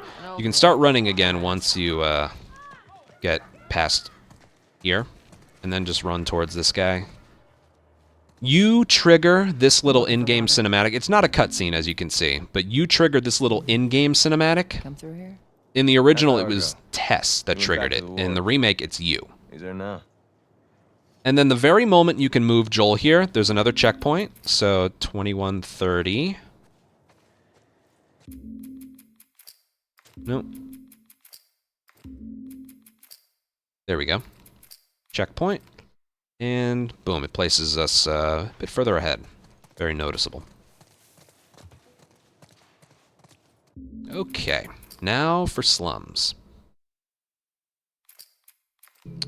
What should I mention here? Well, first of all, you want to make sure you reloaded your pistol some point after the 3 infected encounter was finished, but before you enter the doorway to being back indoors, like right before slums here, because it's very tempting to pull out your gun with fire or reload instead of actually hitting right on the D-pad. And when you're doing this encounter, if you didn't reload and you hit R1 to pull the gun out, you're going to reload the gun, and then you're not going to be able to do the strategy. So for force of habit, I would recommend using right on the D-pad. Either make sure you're positive you reloaded before the scene, or just hit right to pull out the gun. You have enough bullets even if you didn't remember to reload. We only use 1 bullet here, so... Yeah, I'm just saying that's ended a run for me once, where I tried to pull out my gun with that, but instead he just reloaded because I forgot earlier. With you. We just want Robert. You don't want to do this. I never talked about begging. Okay, before we do this encounter, there's a begging mechanic in this game. It's in part 2 as well. It was technically in the original, but it was done very poorly. So when the game knows it's the last enemy in the area, and you either shoot him to the point where he would be dead, or you like sprint punch him or hit him hard with a sprinting swing on a melee weapon, the guy will drop down to his knees and will be like, "No, don't kill me, man. Please, please don't kill me." And it's very long, dramatic, and drawn out. There's a way to... You can't avoid that from happening, but you're able to deal with the enemy faster. What you do is you start walking away from him, turn the camera away from him, and mash square. What will happen is Joel will end up killing him almost instantly, so it doesn't lose too much time. Again, and once that begging... It doesn't happen for every area. There's a cooldown. I don't know how long that cooldown lasts, but... yeah, once it happens, it won't happen again for a long time. And it only applies to humans. There was a glitch. I need to mention this because I have a clips channel as well. I don't upload there as much as I used to, but my most popular clip became... I found out when you do the same thing to an infected, like a runner, he'll do the begging animation for like 2 seconds and then stand back up. Naughty Dog forgot to remove the begging animation where they drop to their knees and put their hands up. They forgot to do that for infected. It doesn't work exactly the same, but the animation for the first like 2 or 3 seconds is still there. And oh man, I got so many comments saying just like, "No, they're not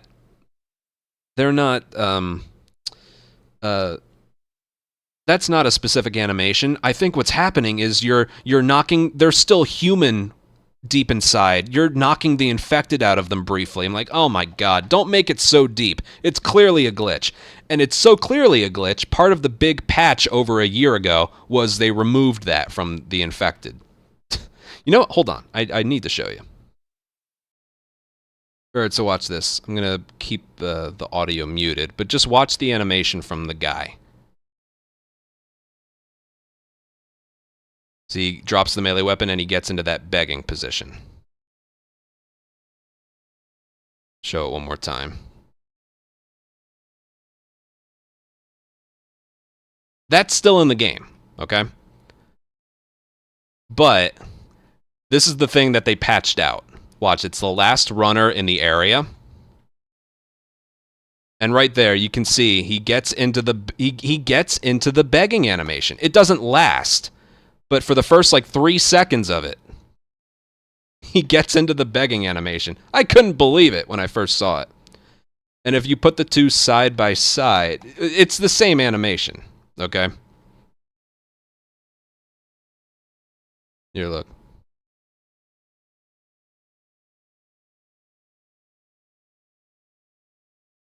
There's the, yeah.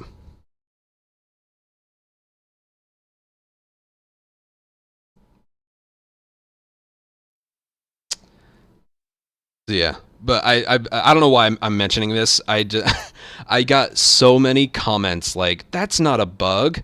That's attention to detail. It's immersive. There's still their humanity, and you're knocking it out of them with that blow to the head. Oh, shut the fuck up. They patched that out, so that's no longer in this game as part of the big patch. But yeah, you still got to deal with the begging animation from people. And once it happens once, it won't happen for a while later on in the game. Fuck this. Take cover! So again, what you want to do here... You ready? I'll hit R1 to see if I reloaded the gun. Get the angle on them. I did. Okay. You want a headshot? And then punch from the right side. Now here's the begging. As you notice right there, if I walk away and then mash square, you can kick him very quickly. We'll do this quite a few times. There isn't really a strategy that's going to work if you do this from a restart encounter. Motherfucker! Like, you only really can use one bullet. Here, watch. If I'm, like, looking at him... Look, man. See? Look, we can work something out. Note, did you see how long that takes? Sometimes it takes even longer. Actually... Yeah, we'll just... Good one, Tex. We'll just deal with the begging right now. Ow. I want to see if walking away from him and hitting square works. No, it doesn't. If the camera is on him... I think if the camera... Hold on. It's been a while since I played around with this. This would be a backup strat if you missed or something. If the camera's away from him... No, that's not enough either. Okay, so again, this applies to all parts in the game, because you are going to experience the beg more than once. Pay for that! Okay? Oh, come on. I hit his back. So turn the camera away, walk away, and mash square. See how much faster that was? So yeah. Alright, we have to go back here to simulate exactly what you're supposed to do. Here we go. You want to use one bullet, because what you want to do is get rid of the begging for the next area. Let us through. You can end up doing it faster without the begging. Because the next area we use 2 bullets as well. Isn't with you. We just want 1, 2, Robert. yeah. You don't want to do this. Basically what we do in the next area is we slam the guy's head into a crate, and if you don't get the begging here, you're going to get it there.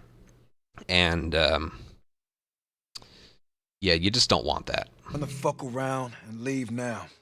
I'm not going anywhere without Robert. So this allows us so we only have to use 1 bullet here, and we get the begging out of the way. Dumbass out of here. Because we are, from this point forward, we are focused a little bit on ammo conservation. We want to enter the top floor of the last part of slums with 3 bullets. That's optional. I know some runners who go with 2, but you got to kill 2 enemies, which means you got to get 2 headshots. It's kind of a nightmare. One of the worst parts of this run is the last part of slums, okay? Fuck this. So we, from this point forward, we are focused a little bit on ammo conservation. You ready? Yeah. So if you use, basically you want to use 1 bullet here. I'm gonna fucking kill you! I'll cover you. Get the angle. And in case you forgot to reload, I recommend hitting right. Now, again, you want to approach that crate where the enemies are hiding behind to the right. If you approach from the left, sometimes your sprint punch will hit his back and it won't work. I've never had it where you hit his back approaching from the right, it's also a little bit faster. But the enemy on the left that pops up first, he will pop up at different times. Sometimes he pops up right away. Other times he pops up really late and you're just waiting for him. I think one time I had it where they both popped up at the same time, but that is rare. Okay, if that happens to you, just know the universe hates you. Okay? But yeah, there is randomness with when the guy on the left will pop up. Okay? Once you headshot him, sprint to the right and throw a sprint punch. And you'll get the begging here. And remember, turn the camera away, walk away from him, and mash square. And you'll get that. Now, I have the file, but from this point forward, the moment you kick him, what you want to do is hold down sprint. And watch this. If you keep sprint held down the entire time, watch my controller input on the bottom right. We're keeping sprint held down the entire time. And what that's going to do, don't move, because if you have sprint held down, but you're not moving, you're not draining his sprint, okay? It's only while you're moving. So just keep it held down. Give me your hand. You got to move a little bit in front of Tess, but keep it held down. And what this is going to do is, make sure to reload here if you have to. It's going to keep your sprint up until right about here. And then you move on to the next area. We'll go back, but if at any point, even before the triangle prompt or after, if you let go of sprint and then hold it back down, the encounter's already finished. Basically what happens is, as long as the game... Over here, Joel. I know. As long as the game still thinks you're in the encounter and you don't have sprint held down, as long as you hold down sprint before the encounter is finished. Yeah, as long as you hold down sprint before the game thinks the encounter is finished, you can sprint into the next area even though there are no enemies around. It's a non-encounter part right here. And I gotta tell you, that takes a little bit of getting used to. So we'll go back. Another option is you could restart checkpoint the very moment you kill the guy, and it places you in front of the triangle prompt, Let us through. but you lose the sprint. Being able to sprint is faster than not being able to and doing the restart You don't checkpoint. want to do this. Turn the fuck around. I'll do this like Leave 2 more now. times, but I'll show you. If you let go of sprint at all, you just lose it. Bitch, All right? I will bash your skull unless you turn around and get your dumb ass out of here. And I'm only mentioning the R1 thing here because Take cover! there is one run that I lost because I Ready? reloaded here instead of... I'll cover you. So I recommend Get the using angle. right on the D-pad for the gun. All right, run right and forward. Oh! Asshole! Universe hates me. They both pop up at the same time. I'm telling you that's rare, okay? Turn the camera away. Mash square. Now... Alright, I let go of sprint.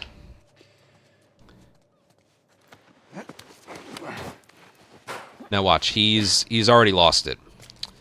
That being said, I honestly don't know at what point you like lose your sprint. Like after the enemy's dead, I don't know the threshold for when you let go of sprint and then hold it back down.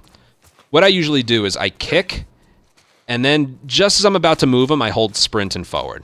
That's pretty much it. The run would be dead, because part of the strategy in cargo is you have to have taken some damage at one point so you can heal. Because once you make it through the door with Marlene, after cargo, you're forced to walk. You can't even crouch, so you have to pretend to heal. Just as he's about to pull the bandage, you like let go, and he crouches the whole I'm time. not going anywhere. That's for later, though. Without Robert. All right, let's do this again. Bitch, I will bash your skull unless you turn around and get your dumb ass out of So here. yeah, if you notice, when when the guy's begging and I'm waiting for the kick, I don't have sprint held down. I'm getting his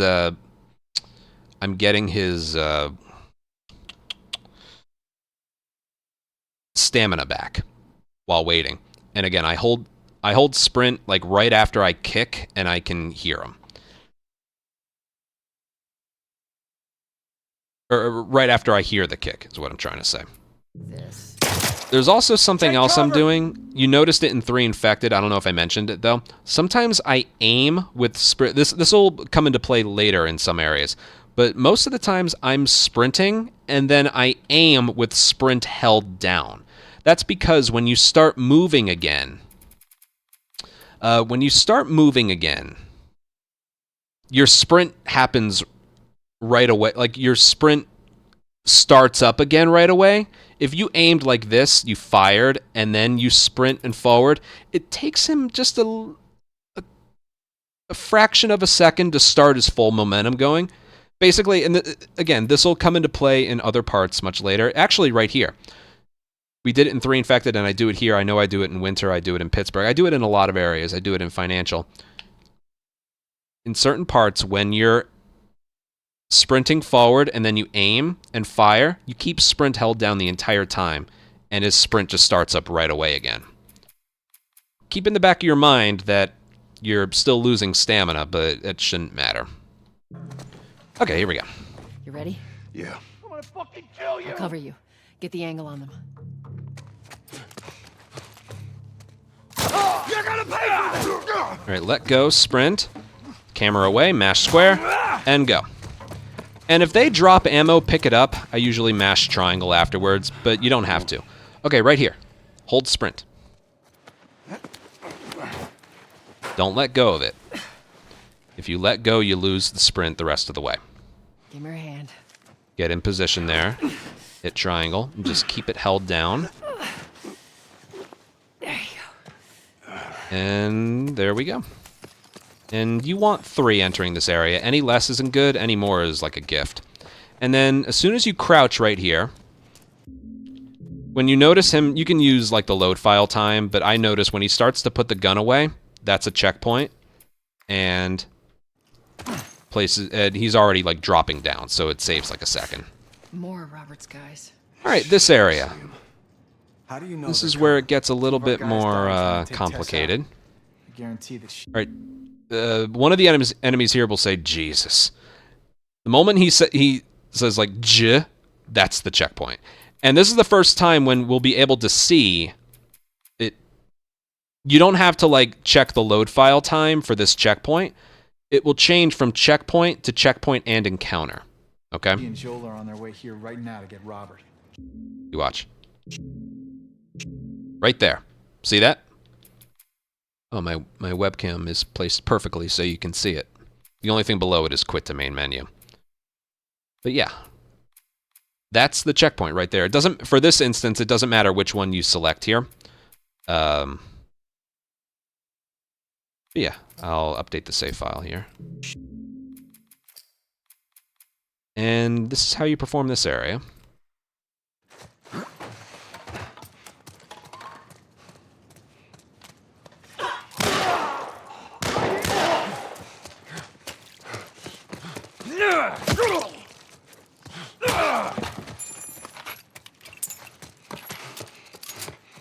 Perfect. Let's search the area. That was absolutely perfect. So if you noticed, when I killed this guy, I pulled out the gun and reloaded and then picked up... Yeah, I pulled out the gun, picked up ammo, reloaded it, and while I was reloading, I picked up the key and the bullet that he dropped. Yeah, you want to enter this part with 3, and you want to enter this next part with 3. Sometimes you can enter with 4, but that is what involves the using 2 bullets in the 3 infected instead of 3. Basically, what would happen is if you entered here with 4 because you decided to use 2 bullets in the 3 infected instead of 3. This guy always drops ammo. This guy sometimes drops ammo. But if you enter here with 3, he'll always drop ammo. Okay? So basically, entering this area and the next area with 3 is perfectly fine. Perfectly fine. Sometimes you can enter with 4. But that's only involved if you get a bullet dropped from the enemy in the previous area, or you use 2 bullets in the 3 infected. But as we saw, that's quite a bit slower. So we don't have to do a load file here. We can just do this over and over. Let's start with just leaping over this thing. You don't, in the original, we would do it like this. You don't have to. You can hold sprint down and forward, and then just hit X, and he'll do like the faster leap. So you just start with that. Like that. Because if you don't time it right, and you just go like this, see how he didn't do a fast leap there? You need to give him time to like get sprint stored up. So like this. Much faster. Now, you could do a second leap over the thing there. Like, this is technically faster. The one problem with it, and you just saw it right there, that's the problem. The closer you get to this doorway, or to Joel's standing position right here, this enemy turns his body earlier. And if you want this guy to be crouched over there so you can slam his head into the crates, you need to, like here, I'll show you. You can still get it to happen. Like this is faster, but if you, this guy sometimes is still in here, or sometimes he runs over here. Even though it worked right there, I can tell you out of experience, it's not consistent. So if you make it here and headshot him too quickly, this guy is not always here. It's more like it doesn't happen in practice, but will happen in the run kind of thing. So I recommend running around this thing, getting in front of this crate right here, and then waiting until you hear Tess shiv that guy, and then headshot him. So you leap over even though it's a tiny bit slower, I recommend it for consistency, because it's not that much slower. Leap over this thing, wait until you hear Tess shiv the guy. Headshot. And then this guy right here will be in one of two places. He's there, but he'll either move this way and you headshot him, or he stays there, you headshot him. You just need to react to what you see. Did you just shoot me? Anyway. And then if you do it the slightly slower way, this guy should almost always be right here. And you can punch him out. Don't use a gun on him, though. Don't use a gun on him, though. And if for some reason you didn't get the begging animation in the first part, punching this guy will give you the begging animation. So basically what I'm saying is, if you don't get the begging animation in the first part of Slums, like the part just before this, what you want to do is you want to do this. And then he would drop to his knees. As you can see, that right there is not much better compared to slamming his head in there. But if you slam his head, you'll get the begging animation if you didn't get it before. So that's faster. Actually, you know what? Did I make a file here? I think so. Let me check. I did. When you load up a file, you get the begging animation right away. So watch. And then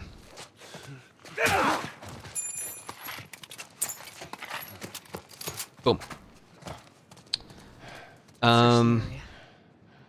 So yeah, just keep that in mind. If you didn't get the begging before, it's a lot faster to just sprint punch him here and then you get the begging. Because if you do the head slam, knowing full well you're gonna get the begging animation, it looks like this.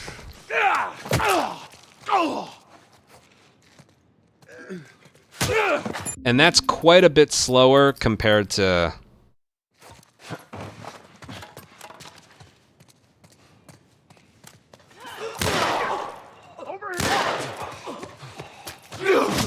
that works too. Oh, he just had a heart attack. Okay. Yeah, it's stupid.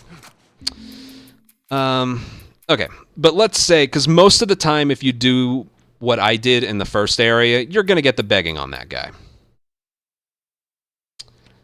Yeah, sometimes what can happen is instead of a kick, the guy will just die of old age, basically, or die from his injuries.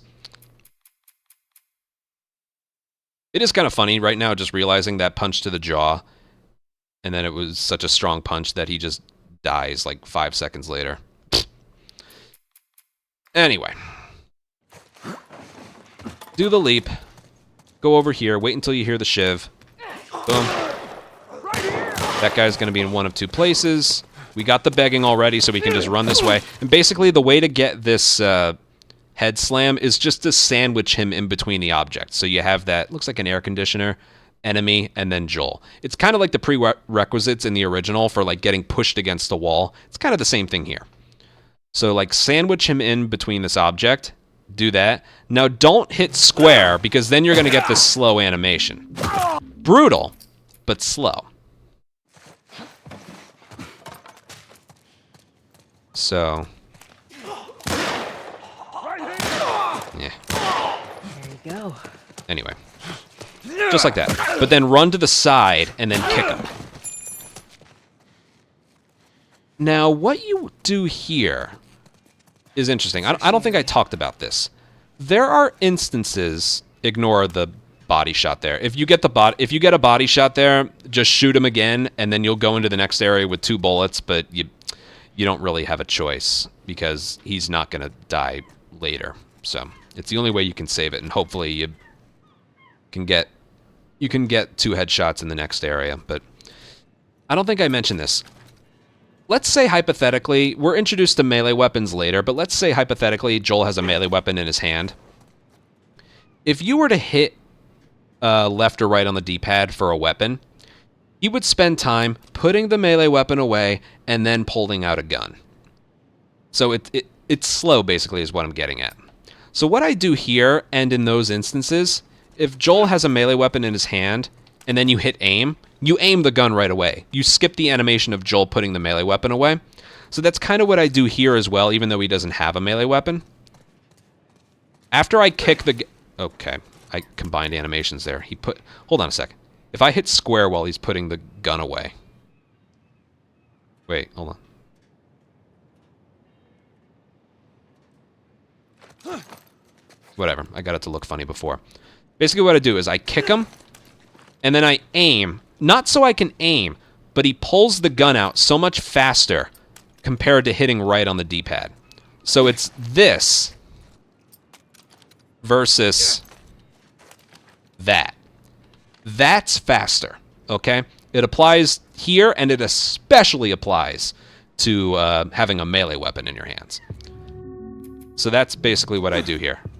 When you kick him... oh my god. I know, I see it. It's a fucking Christ game. When you kick him, Joel puts his gun away for some reason. I guess it's the same thing. He thinks you're throwing a punch even though you're throwing a kick. So yeah, when you kick, you want to aim, get the bullet, reload. And that's what I was talking about earlier. If you're reloading and you're picking things up, he picks it up without having to crouch for it. So all of that put together looks like this.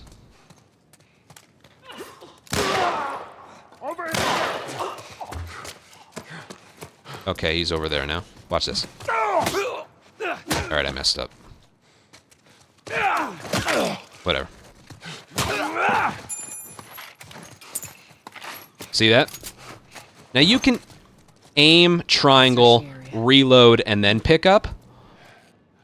Or you can pick up, aim, reload. That's up to you. I do recommend you do it this way. Like, definitely reload and then pick up the stuff. But if you want to aim, triangle, reload, or pick up, aim, reload, and then triangle, you know. That's up to you. It depends what you're comfortable with.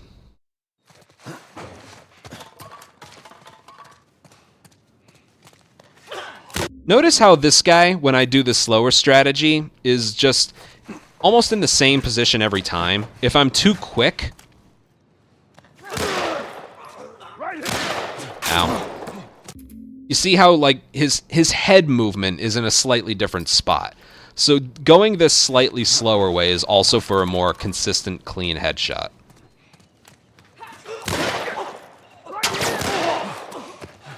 Head slam. Boom.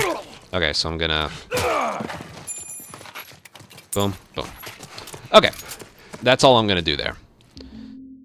Play around with what works for you, but yeah. If you enter here with one more bullet than what I had when I started the area, again, the guy you shot first sometimes might not drop ammo. 3 is the minimum you want to enter here with. If you have an extra one, that's okay. That's actually helpful. But, yeah. Okay. The moment you hear the key turn, that is a checkpoint.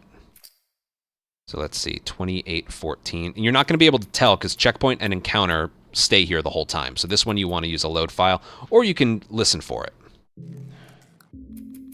2814. Right there. Yeah, right there. As soon as you hear the key turn, that's a checkpoint, and it places you in the next area. It doesn't matter which one you hit, checkpoint or encounter. Okay. Hey, consolidated the crates in the south warehouse. Supplies are locked up. Hey!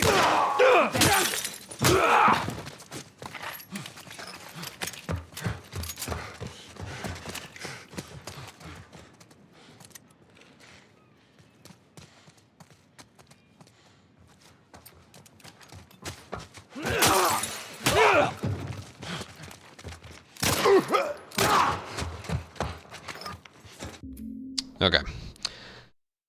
Let's just start with the first area. We'll get to this part. I separate this last part of slums into 2 different parts, the bottom floor and the upper floor. The bottom floor deals with 2 enemies. You want to use a bottle and 2 bullets. You could use 3 bullets, but there's 2 enemies here, and a majority of the time you're going to headshot both of them. Okay? That's what's going to happen a majority of the time. So that's very difficult to do in this game. So you want a little bit of security. And because if you do have 3 bullets and you use 2, you'll have 1 for Wharf. And you can do Wharf a little bit faster if you have a bullet. So, yeah. Anyway. No matter what strategy you do, first things first, master this movement right here. You want to pick up the bottle and leap over this crate. Hey, consolidated. What you do from this point forward is up to you. Just like 3 Infected, there's like 3 different things you can do here, okay? But you gotta master this movement. Triangle, leap forward. Practice, practice, practice.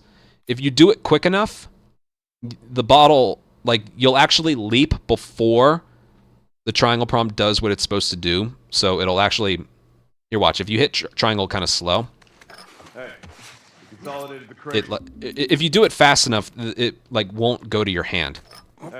See that?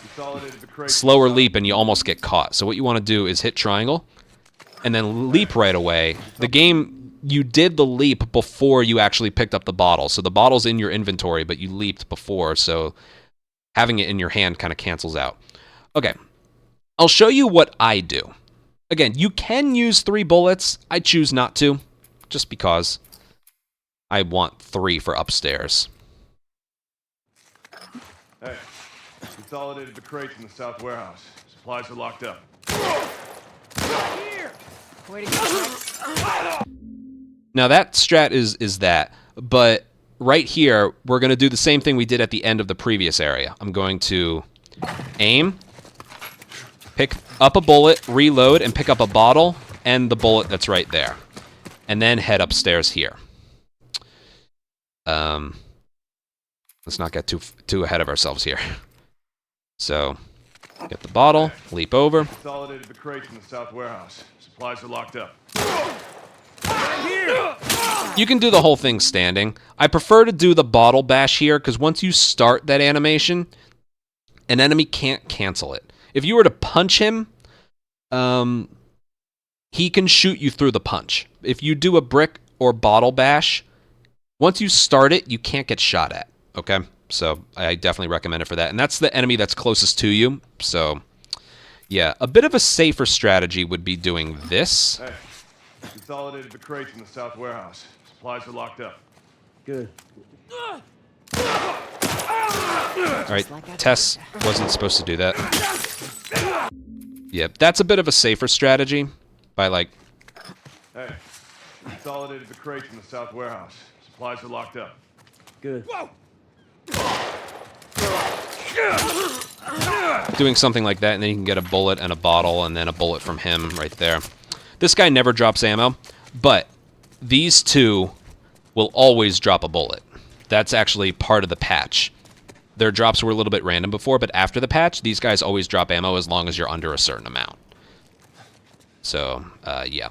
But just like 3 Infected, there's different ways you can do this. I'll show you another way of doing it. Basically, you have options. Watch this. Consolidated the crates in the south warehouse. Good one, Tex.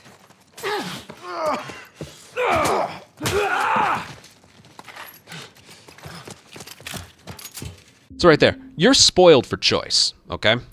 I don't recommend doing that one because the first headshot has to be from really far away. But this is the one that when I do runs, this is what I do. Consolidated the crates in the south warehouse. Supplies are locked up.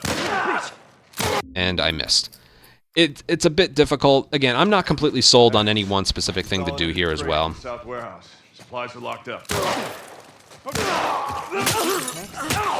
But when it works, it looks nice. See that? I'll do it a few times. Again, this is what I personally go with. Again, you could do this. And you don't...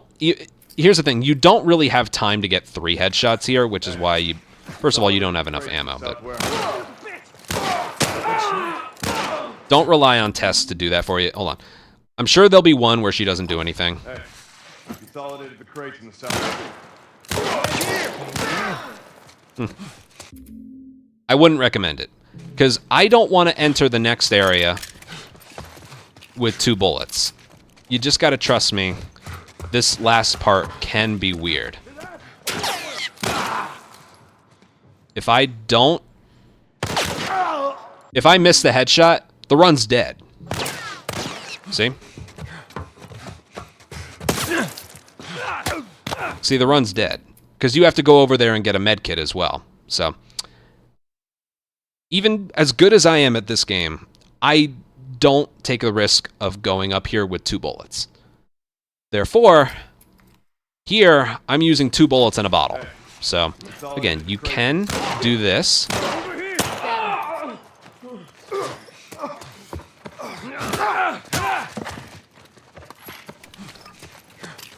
I'm not a big fan of that one, but it is somewhat simple. This is probably the simplest one. Consolidated the crates in the south warehouse. Supplies are locked up. Good.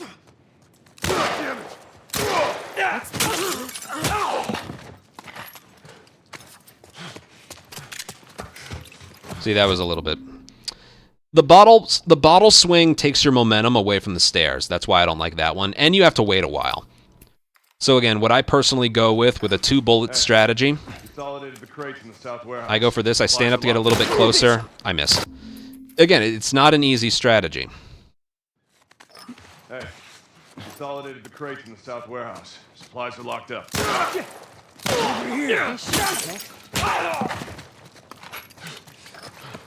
See that? The end result ends up being very, very clean. Because what ends up happening when you use the bottle on this guy, he, Consolidated the crates in the south warehouse. if you do it fast enough, he's to the right of this crate, so the access to the bottle and the bullets is just easier. So that's the way I recommend.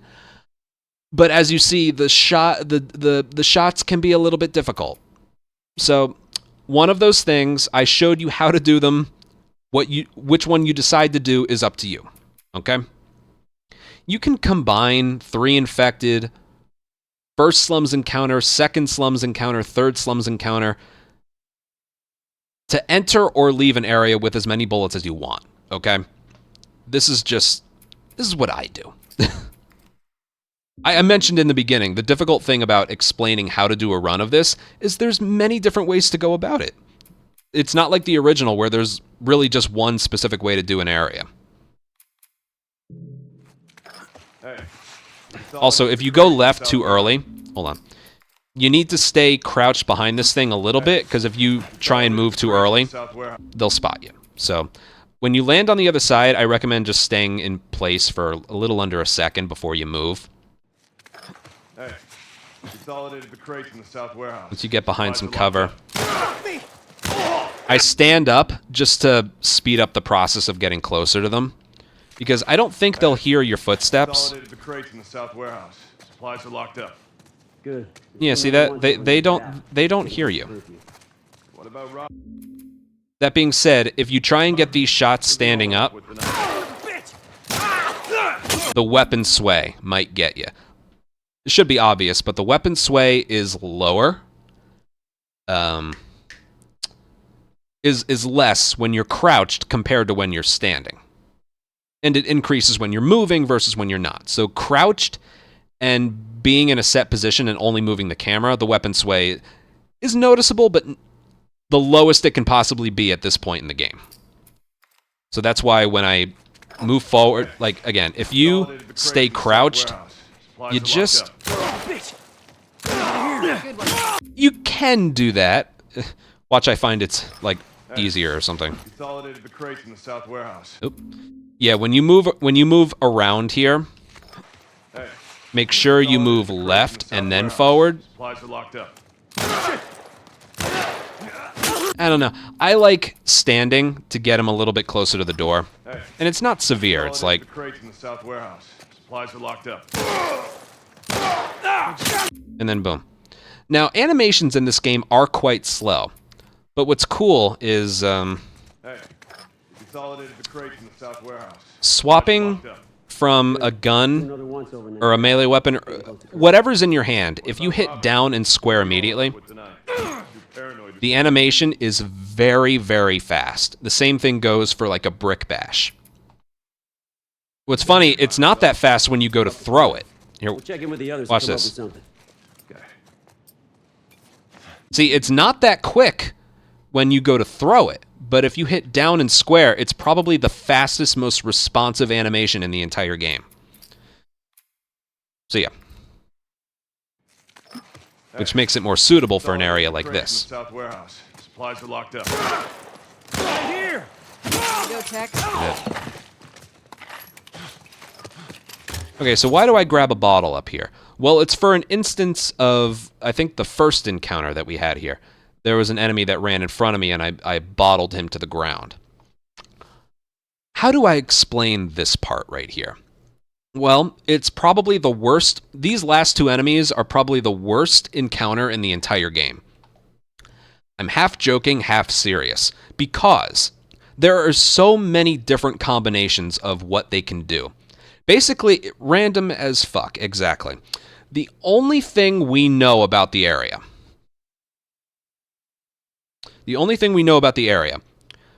when you get right here, if you hear conversing, because remember, awareness indicators are going to be off, so we're not going to know if it's going to flash or not. If they converse, like you're alerted, and then I hear them this way or whatever, if you hear a conversation between the two of them, they're both going to be upstairs. If you sprint here and you hear nothing, one is upstairs, one is downstairs. That's all we know. No matter what, we don't do different things based on what we hear. What you do is you sprint forward, get to the corner here, and aim. Okay? You don't want to get here and then do this, because then you might get two enemies popping up at you. So no matter what we do, we get here and then aim at the corner. Okay? Okay. So you get here and aim at the corner of the wall. Again, if you hear a conversation between the two of them, they're both upstairs. If you hear nothing, One's upstairs, one's downstairs. That's all we know. Okay? And one thing to point out, the most frequent thing you get here is you hear them, and then they crouch behind an object. And they're both upstairs. Here, you know what? Hold on. Dead asshole! He called his buddy a dead asshole. Anyway. The most frequent thing is they're right here. Now, the reason you don't want to do it here is because if he's there, the other guy's going to be right there. Ow! Okay, so you want to basically be where Tess is right now. And yeah. I also didn't mention something else. When Joel gets shot, he reacts to it in two different ways. Okay? Sometimes it just acts as a graze, and other times he really, really dramatically reacts to getting shot. That's not just an animation thing. That also does more damage. Let's see if I can do that here. Consolidated the crates in the south warehouse. Over here! Hold on. Watch. Okay, so he like he really got hurt from that. That's not just an animation thing. That did more damage compared to, hold on, that. Notice how that one wasn't as dramatic? You can kind of feel it. And that one right there. See, he didn't react to it. The first shot where he reacted so violently, like this. You hear him? Over there!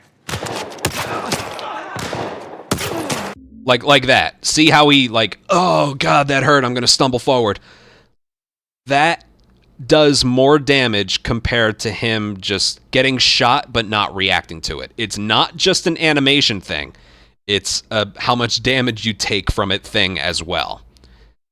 And it's dumb. It's basically like in the Pokemon games. Is this move going to critical hit him or not? I don't fucking know. It's kind of the same thing here. I've always compared it to that. I remember the old Pokemon Stadium. I do an attack, and sometimes it's a critical hit. Well, what made it a critical hit? I don't fucking know. It just was. It's kind of the same thing here. One thing is, you don't want to be sprinting towards an enemy, okay? Well, not sprinting. It has nothing to do with sprinting. If you're moving towards an enemy, their accuracy is perfect. See that? But if you're moving away from them, Over there! see that? It's worse. So them being super accurate actually doesn't have anything to do with sprint. I could be crouched, but still moving towards them. Hey, I hear you! All right, maybe not quite. If you're... Here! This way! See that? And you see how much more damage it's doing when he reacts to the bullet. So yeah, if you do get in a firefight, don't move towards them if you think they're going to shoot you. I do that in Financial sometimes. A guy climbs up, and I need to reload my gun, so I'll literally just be moving back while he's doing that. But, yeah. Putting all of that together, let's see... Consolidated the crates in the south warehouse. Supplies are locked up. Over here! And you also saw right there, once you start the bottle smash, or the bottle swing, whatever, they're not going to shoot you. It's a very convenient thing that they decided to do. Get the bullet, reload, pick up the bottle and the bullet. You got 3 bullets coming into here. Let's see what we get. I'm going to aim. All right, there's one enemy there. Now, I'm going to shoot this guy and then the guy on the left. The reason I don't go over here is because he very well could have popped up at the same time as the other guy. This guy on the left isn't going to pop up if he doesn't see me. So basically, you position yourself in a way so that the guy on the right will see you, but the guy on the left doesn't. When you headshot him, then you move over and get him. Okay? Hey, consolidated the crates in the south warehouse. Supplies are locked up. Over here! And I like having a bullet up here in case you get the RNG of the guy running. This way! They converse, so he should be here. There he is. Oh, I missed. Whatever, this guy should be here. Yeah, there he is. Now, right there, if I had 2 bullets, the run just died. Okay? There isn't anything you can do to save it. Because what you have to do is you have to go over here and get this med kit before the checkpoint happens. As you saw, the checkpoint happened before, so I'd have to run downstairs. But that right there is the main reason I want to go in with 3 bullets instead of 2. Sometimes you'll be put in a position where you miss a shot. Yeah, if you go in there with 2 and you miss a shot or you body shot someone, the run's over. And I don't like that. So I go in with 3. Hey, consolidated the crates in the south warehouse. Supplies are locked up. Okay, fine. You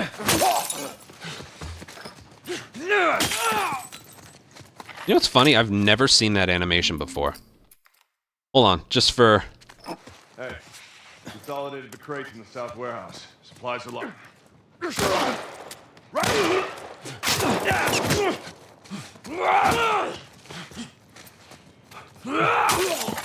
That's cool. Sorry, I know this is a professional tutorial, but I've never seen that animation before. How about that? Doesn't help us at all, but... I've seen it with the brick, but I've never seen it with the bottle. Usually because the bottle is the one that knocks him to the ground. Very rarely are you going to punch someone to the ground and then swap to a bottle and hit square. But there's an animation for that. How about that? Yeah, don't do that, by the way. Let's focus on it working. Because I still got to show you how many different things you can get on the top floor. Supplies are locked up. Get them!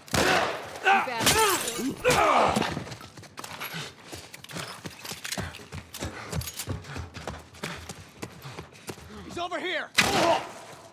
Right, they converse, so he's over here. Oh, and he's not over there. Where is he?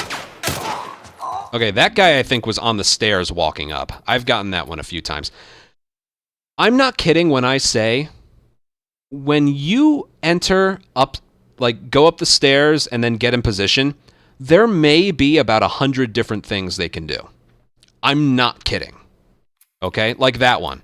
There was the guy on the right, and I think the other guy was running up the stairs. Hey, consolidated the crates in the south warehouse. Supplies are locked up. Oh, I missed. There.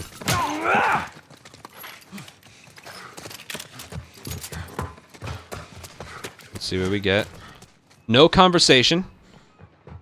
Now, if you don't hear them converse and you aim and no one pops up, the next thing you listen for are footsteps. I just heard footsteps, so what I'm going to do is this. Get him. And then this guy will be right down here. And then you get the bottle and the med kit. That right there is the reason I get a bottle before going upstairs. Just in case that specific animation happens. I'm not kidding when I say there's probably 100 different things these 2 enemies can do. That is a possibility. There's also an instance where, what happens? I don't hear them converse, I aim, and there's a guy behind one of the things and shoots me. Give me 1 second. What happened here? Oh, yeah, this is a good one. Thanks, Vic. Okay, watch this. Watch this. This is one that happened to me in a PB. I know exactly what this is. Watch this. Hey, he's over here! Who are you? You're gonna pay! What is that? What? There was a guy right here. Why is there a guy there? I did the bottom floor perfectly. Why was he there? I don't know, because that's just one of the things that can happen. And it sucks a lot.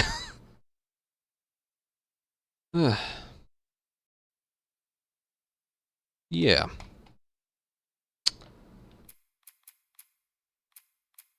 All right, let's keep going. Consolidated the crates in the south warehouse. Supplies are locked up. There you go. Whatever. We gotta get closer to the door.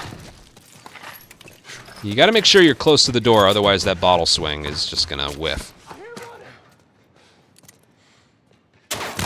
There's one.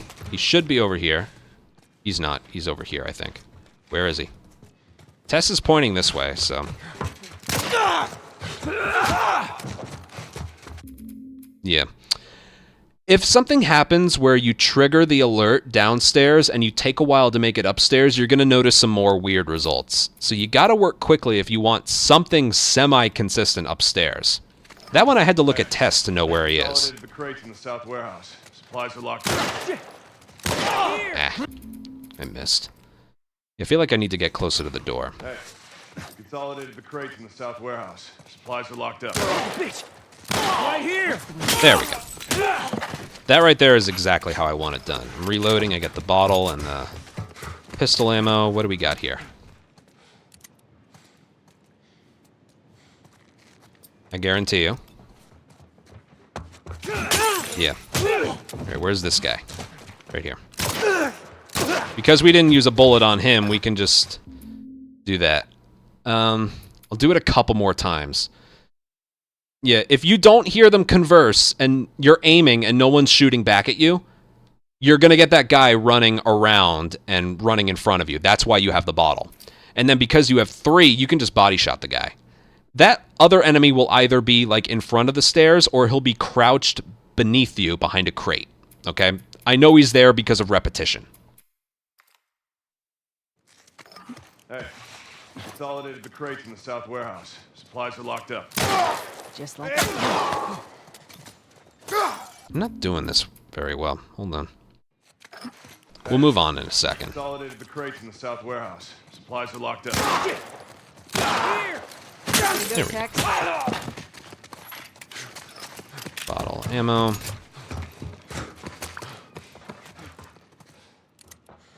I hear footsteps. Boom.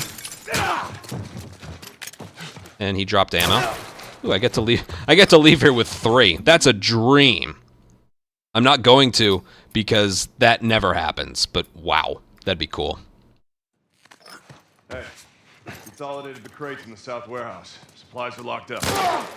Right here! There we go. You cannot practice this area enough, okay? This one's the most frequent. He's right here. Boom.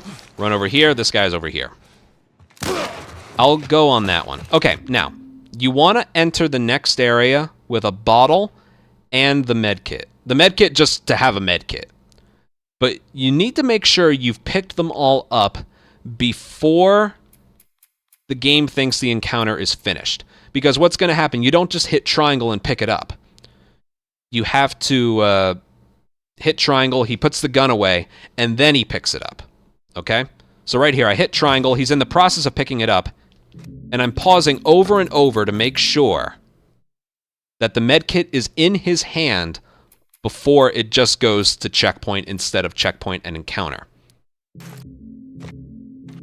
And we just keep going over and over and over. Right there, see that? All right, now the encounter is finished. And if you restart checkpoint, it will place you at the bottom. Right in front of the gate. So the restart checkpoint is definitely worth it here. The thing is, if you pick up the bottle, if you don't, most of the time you're not going to use a bottle. Most of the time you're not going to use a bottle, but if you do, there's a bottle right here, and then the med kit right here. If it changes from checkpoint and encounter to just checkpoint before the med kit was acquired, don't restart checkpoint because you'll be teleported to the bottom and the medkit won't be acquired. So then you have to sprint to the bottom. It's obviously a few seconds slower, but it's mandatory. Okay? Okay. Let's make a new file here. I've shown just about everything.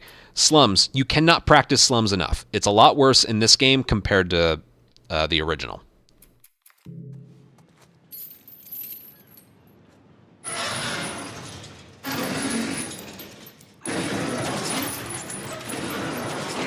Now for Worf. Here's the thing. When you're doing a speedrun, Worf has to be done on the first try. If it fails, the same strategy won't work from a restart encounter. And I will be honest with you, I don't have a backup. I'll show you why, first and foremost. What we do here is very specific. I'll show you and explain why. There's our boy.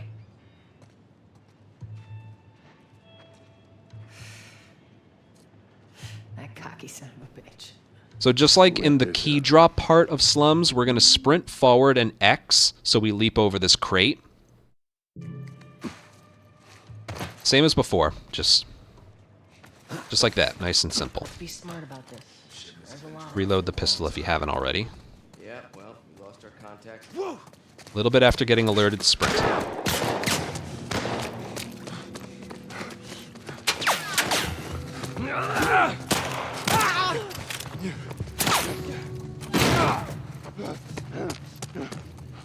Okay, that was perfect. Now, the thing about this area is there is a lot of randomness with it. The act of leaping over the crate and then running to a spot where they notice you and then you start sprinting, that's the same every single time. Even the timing of when you start sprinting. Basically, once they spot you, don't anticipate it and hit sprint. Basically, react to it. It's like, whoa, and then hold sprint, okay?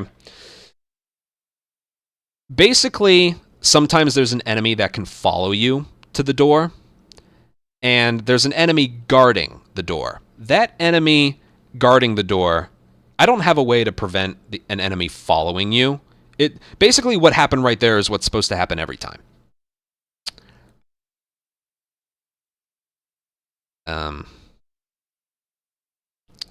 But yeah, the main randomness is going to come from the enemy that's guarding the exit. Because unlike the original, there can't be an active enemy within like a certain radius of the door. Otherwise, the triangle prompt just can't be hit. It's all faded. If there's an enemy next to you at the door and he runs away, then you can. It's not like you have to kill everyone. There just can't be an enemy near the door that leads here. Okay. First things first, before we get to that spot, I'm going to go over some things. Oh, I'll show you why we can't do this from a restart encounter. I kind of forgot about that. But, yeah. The whole act of sprint leaping over the crate, jogging to the spot where you're alerted, and then sprinting, that cocky son of a bitch. Let's go wrap this up. yeah, that's the same every time. And I'll also show you how specific it has to be. When you do a sprint, let's just break things down here. When you do a sprint leap over this crate, you have to be like hugging that forklift there. If you angle yourself too far to the left, they'll spot you. It's very precise. So watch, if I go this way, Be smart about this. There's a lot. they spot me. You need to be close to this thing. I'll also show you right here why you can't do this from a restart encounter or a restart checkpoint. Let's be smart. When you leap, this guy is in your way. Get them! So you're fucked, is what you are. So, Let's be I smart. suppose if we're going to do a backup, it would be this. Get him! Ow. No, there is no backup. No, then that guy's aggressive towards it. I don't have a backup for this. It would be something involving going this way. And doing that, you don't need a shiv. I heard something left out there to sell. Yeah, something involving going this way.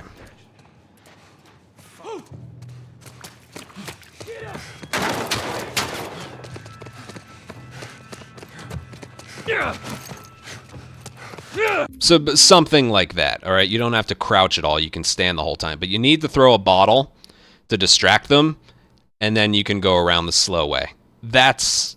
I'll show it one more time. Again, I don't really have anything concrete. You don't need the shiv there.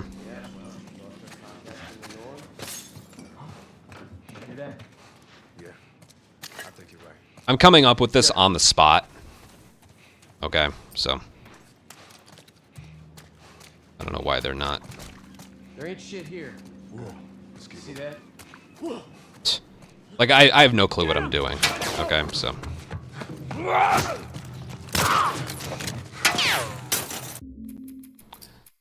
That's why I recommend not fucking this up on the first try. Alright, so what did I do? I showed off, when you do the sprint leap, you have to stay to the right so you're not spotted very early. And, yeah. Ooh, my throat's sore. There's our boy.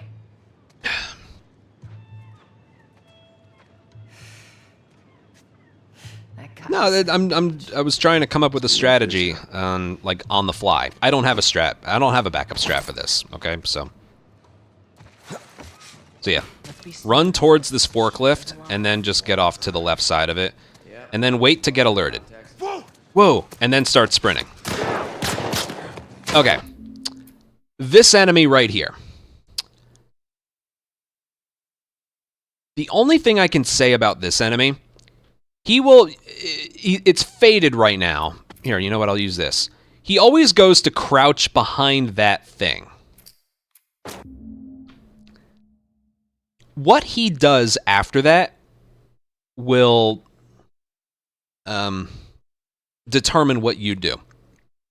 If he leaves that spot early, you can sprint the whole way and go to punch him. If he moves from that spot late, he'll be aiming at you, and you have to take care of him. So I'm just gonna... He left early, so I'm pretty sure I can... Alright, if he does that, you just do this. And what's cool is he always drops a bullet. So not only do you have to kill him, but he almost always drops a bullet, whether you have 0, 1, or 2. He always does. Okay, let's go back one more time here. I'll edit this out.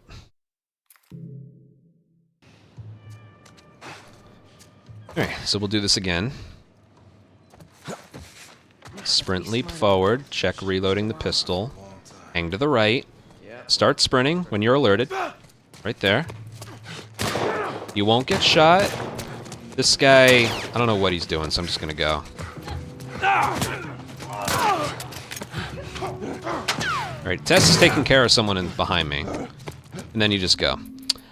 Now I need to mention, it's not happening yet, but that enemy in the back, the one that's guarding the exit, you're not always going to be able to successfully sprint forward and punch him. Sometimes, I wouldn't say most of the time, but sometimes, the moment you round, I think it's like a blue lift that he's behind. Sometimes he's already aiming at you and moving this way, ready to shoot you. So a strategy that you can do, much like with a lot of other areas in this game, there's a lot of different things you can do here. Yeah, well, we lost our contact. This part remains the same no matter what. So, alright, he left his spot late, so he's going to be aggressive.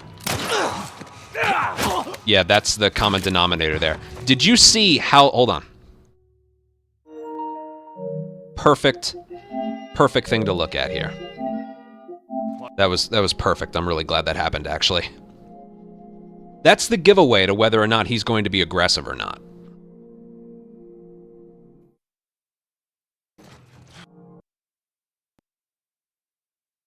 See, look. So he always crouches behind that spot, but notice I'm here, and he started to move really early. So what happens is he goes to crouch behind that thing and then run away. But the example that just happened, watch how late he decides to move. So he crouches behind the thing. Oh no, yeah, that one you could do that as well. I think it's this one. Yeah, see, he's still there. Only there does he decide to start moving. So when he does that, Look at him. If I were to start running, or if I were to keep running towards him to punch him, I would literally be dead. Okay? So what I do is, you have to notice it. Again, it's pretty easy to tell between like the last two examples. Like the one example, he started moving right here.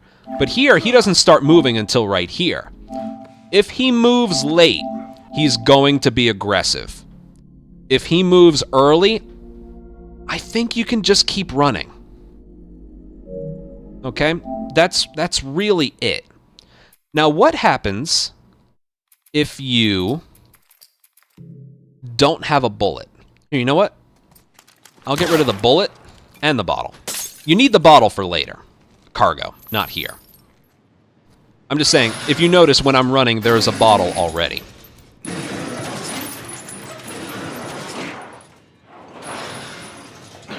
Well, if you don't have a bullet here, the strategy doesn't change that much. Like, if you notice the guy starts to move from his position early, you run up and punch him. Instead of using a bullet afterwards, you punch him again and kick him to kill him. But what happens if you don't have a bullet and you get him to be and he leaves late and he's going to be aggressive? What you do is crouch walk towards him, and then you wait. That's what happens. There's our boy. You have no choice. Like, if you have a bullet here, use it because it's faster. And it might defend you if he's aggressive. Let's go wrap this up. Anyway, but right here, if you don't have a bottle, you need one for cargo. What we're going to do is pick it up on our way using the weapon swap thing. So swap to the med kit. Get the bottle. All right. Yeah, he's aggressive. And then just wait for him to run away. So that right there is what you do. That right there is what you do if you don't have a... if you don't have a bullet. If you do have a bullet, you either sprint all the way, punch him, and shoot him, or you shoulder swap, aim, and shoot him when you notice he's aggressive. If you don't have a bullet, same thing as the first way. You sprint punch and then sprint punch again. It becomes complicated when he's aggressive and you don't have a bullet. Okay? But, yeah.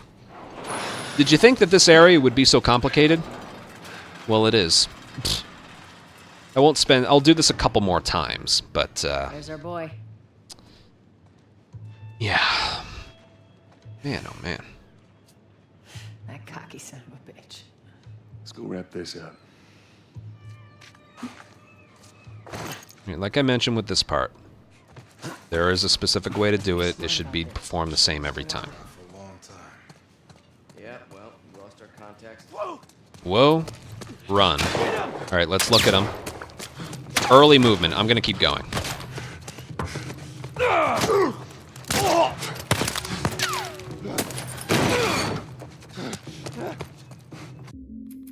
I'll do it one more time. I think you get it by now, but, yeah. Or you know what? Hold on.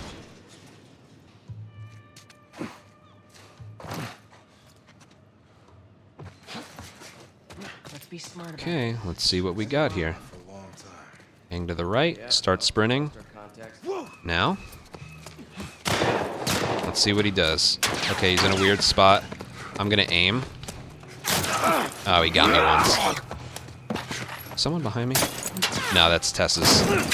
Sometimes I feel like there's someone... Well, if there's someone following me, there's not much I can do. But, no, if you hear footsteps, they're most likely Tess's. Okay, I could have saved that.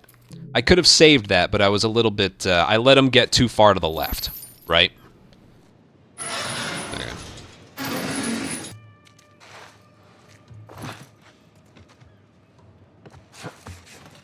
Let's be smart about this. There's a lot of them. For a long time.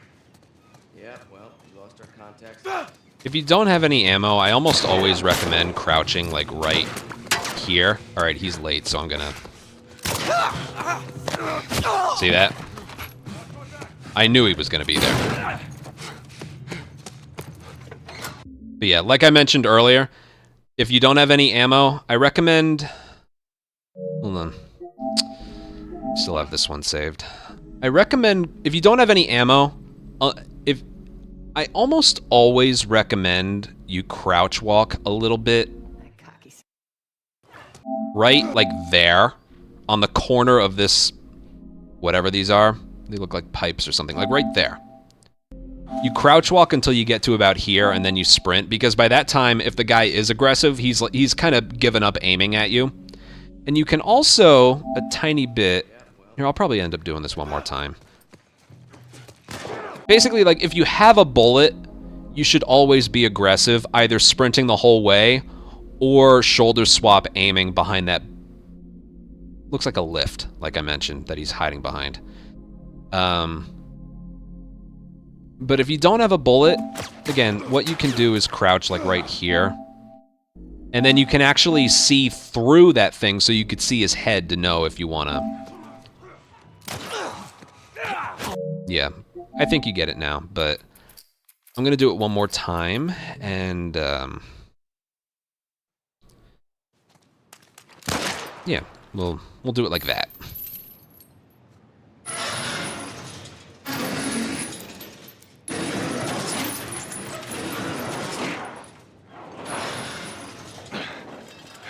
Because again, if you don't have ammo, the guy ends up being aggressive and you sprint the whole way, not only are you not going to be able to kill him, you're just going to die doing it. I swear to you.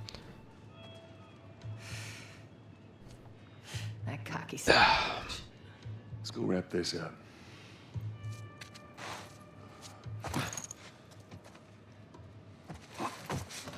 Let's be smart about this.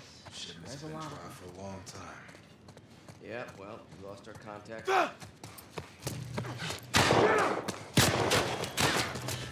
Okay, he's... No, he's not aggressive. Am I getting followed? Whatever. I don't want to enter the next area with no health, so one more time. But yes, I do recommend, if you don't have ammo, to almost always crouch at the corner of those pipes, it looks like. Look through, there's a little opening, try and find where the enemy is, and then go forward. It really is the best you can do.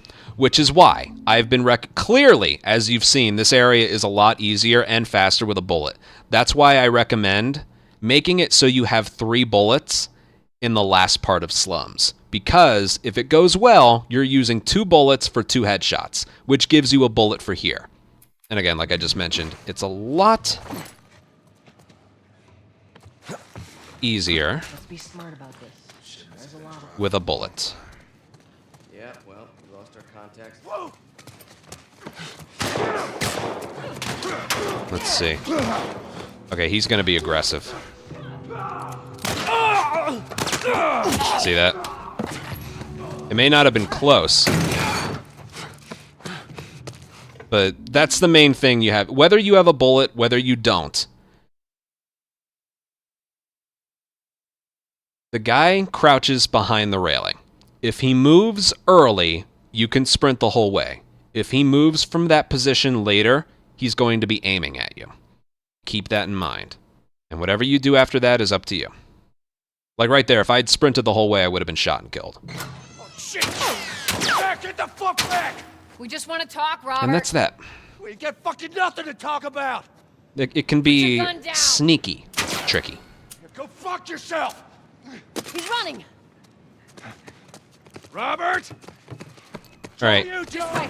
The very moment you hit triangle, checkpoint.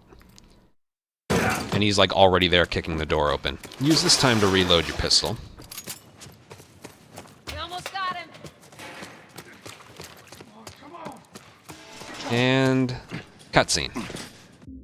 Okay, we're almost done here. At least for this this video. Alright, unlike the original, we do not need that melee weapon to our right. Serves no purpose. You want this deal? We gotta move. I'm gonna do a leap over this thing right here. I know a way around this. Come on. And go. Okay. I am going to make a save file here because there's something here. Let me show you. So you can climb up the ladder before Marlene, but you got to angle yourself a certain way, like so. Just like that. This will probably send me back. We gotta get. All right, yeah, hold on. Come on. So yeah, doing it that way, it is faster because you don't have to do this.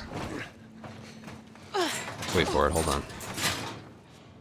Once she starts climbing, you can't for a little bit. And then I would already be up there, but instead it's her. So, yeah. What you have to do is... Oh, I can't go back down. That's cool. Oh, God. Can he die from that? Hold on. Sorry. I need to check. Just for... Oh, you can't kill him. That's dumb. Anyway, what you want to do, Marlene will pull the ladder down and then get right about here. You don't want to be right here because she'll knock you off. You want to be just a little bit to her left, but still holding forward so you're not moving. And then just mash X. That's pretty much what you have to do there. So again, it's a minor time save, but it's, you know, it's something. So get just a little bit to her left, but be behind her. And then hold forward and mash X. Just like that. You'll get it every time. And as you can see, you're, like, right there behind her. She'll speed up, so you can just round your corners, stuff like that. Okay, now. Marlene and Tess will teleport to the windows of this building as soon as you make it inside the building as well. So, basically, race to get inside.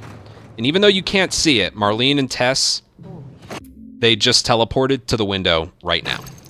I use this time to get a shiv. Why do you think I'm turning to you guys? And then they're always just going to move at their own pace. Marlene sometimes gets a little stuck right there. What you want to do not get in Marlene's way. You can push her out of the way. Being in her way at all, even when you're like... I don't know where the checkpoint is for this. Let me see something. If I have to go back, I will. Oh, that's perfect. I'll go from here. So basically right here. So you want to get inside as fast as you can. Get a shiv for later. This way. Doesn't really matter what you do here, but even right here, if you get in her way at all... See how she, like, moved out of her way, and now she's walking kind of slow. And then sometimes she can, like, brake at the door. Never, ever get in front of her, okay? Like, you can't really control how fast she enters the building. Okay? Like, you get the shiv. This way. Turn around. Like, that was pretty fast. I don't know. Like, as you can see by her steps, she's taking, like, longer steps. She's walking a little bit faster. So, basically, get the shiv. I'd recommend turning around and looking at her and moving close to her. Never get in her way. All right? And then there's something right here. Is there any checkpoint that's been hit? Yes. Let me see. Oh, I guess not. Whatever, we'll do it one more time. Holy shit. Is that your people? What's left of them? Why do you think I'm turning to you guys? This way. You notice the, like right there, did you notice the difference there?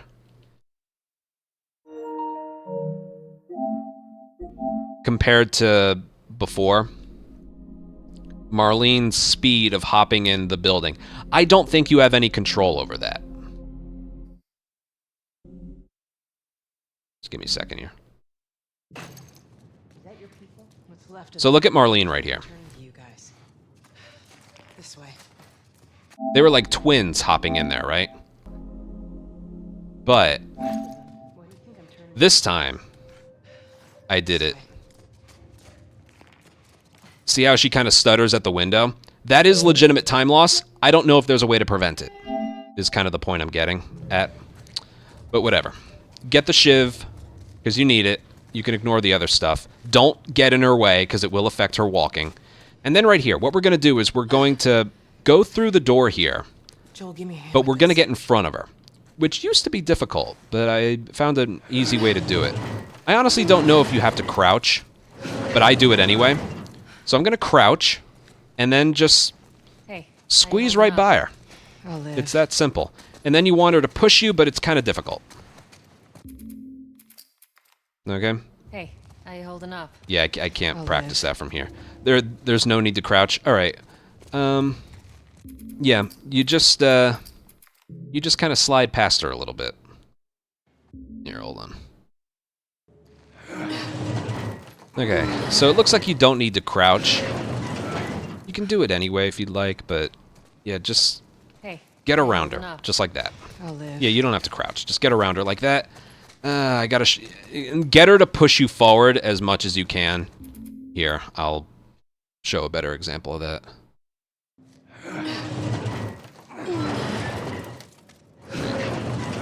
So you want to get around her. Hey, how you holding up? But then have her push you, which can be difficult because her running speed is faster than yours. So you do want her to get, if you stay ahead of her the whole time, that actually like is That's the way out. detrimental because she has to get ahead of you at some point. The door under the bridge. Ain't a big fan. All right, I'll make a file here, but this area works the same from a restart encounter. We can sneak by them, even though I know that's not your style. We'll see how it goes. Okay. Like usual, I'll do the area as normal and then break down each individual part. But the main thing with this area, Joel hasn't taken any damage in this attempt so far. He has to have damage because once we make it through the door that they're talking about on the other side, the game restricts you to only being able to walk. You can't crouch walk, which you saw was faster. You can't run. You can't crouch walk. You can only walk. So you have to take damage, and then we can use the med kit. And just as he's about to pull the strap to actually use it, you let go, and then you can do it again. And then again, and then again, and he's crouch walking. It's like our own makeshift crouch walking, basically. You're fake healing. So he has to take damage because if you don't have, if you enter the next area with full health, you lose over 17 seconds just in movement. Okay. Let's get moving. So again, this area works the same from the beginning versus a restart encounter, so we can do this as many times as we want very quickly. You picked the wrong day to screw with us. Go fuck yourself. Good. Stay quiet. Get him! All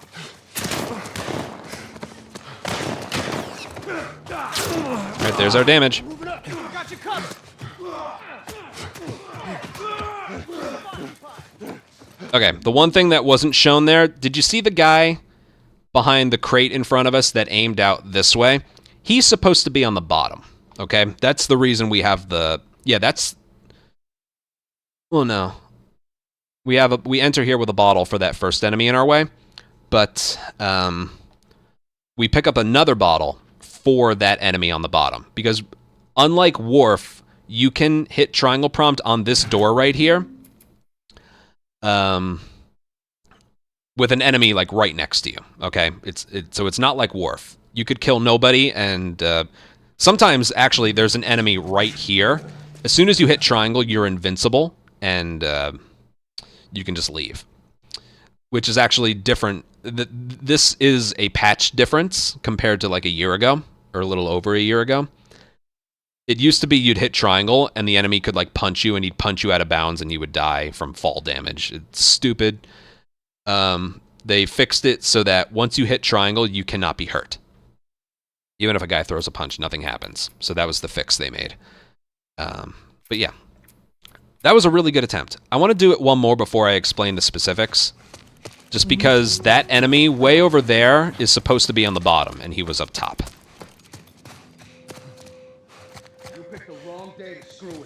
Oh, I didn't mean to do that. Hey, get him! Yeah, I didn't mean to leap that way. I got you covered! Alright, this guy's on the bottom here. There he is. Okay. Did you see that? This guy will also drop a bullet. So if you are in a position like that, I do recommend killing him because he will drop a bullet. And you need at least 2 pistol bullets for much later. You can get ammo later on, but you're guaranteed ammo from the guy on the wharf and here. So I recommend killing them both. Now this enemy can be either right here, or he can be right here, or he can be right here. That can actually happen? Oh, that's dumb. That's dumb. Whatever. I'm saying that guy on the bottom can be in 3 different places. In the original, he would always be on or around the stairs. That's not really the case in this game. Again, he's in either of the 3 spots I mentioned before. They're in the middle, behind the thing to the right, or behind the door right here. But yeah. And again, you have to take damage at some point. Okay. Let's start off with the first thing, which is... yeah, Marlene's in the way, so you want to sprint over that thing. You need to stop sprinting at the top of the stairs. The very top step, because otherwise... Alert. And then that's bad. So first things first is you want to stop sprinting at the top. And then when you leap over those crates, as you saw from the previous attempt, you want to leap over them angled pretty far to the right. And it's not like when you're, you know, crouched behind a thing and then you hold sprint and forward and X like we were doing earlier in Slums and Wharf. This one is just a quick, that's all you got to do. So when you do leap over this thing, you can do it from far away, and you can do just like that. And then you hold forward, and then you wait until the very moment the guards are alerted, and then you throw the bottle. And then you look at the guard in the back, and the moment he moves, that's when you crouch. Otherwise, he's aggressive. So just all of that together. We need to get to that door. Looks like this. Make sure you don't hit L3. So stop sprinting. Sprint leap. Good. Stay quiet. Sprint and throw. Now, if you crouch late, this guy will be aggressive most of the time. Ow. There's the damage. Where is he? There he is. Oh, he didn't drop ammo. That's weird. Anyway, it didn't happen right there. Let me see if I can make it happen. I want to show that it's as part of a tutorial, it's good to show the consequences of your actions. So let go. Sprint leap. As you can see, you can do it from far away. Sprint and throw. If you crouch late, this guy is aggressive. See that? So what you want to do after you sprint and throw the bottle, you want to crouch right at around the same time this guy starts moving. Okay? And I'm sure you've noticed when there's an enemy to my left that hears me. So you hear like a whoa.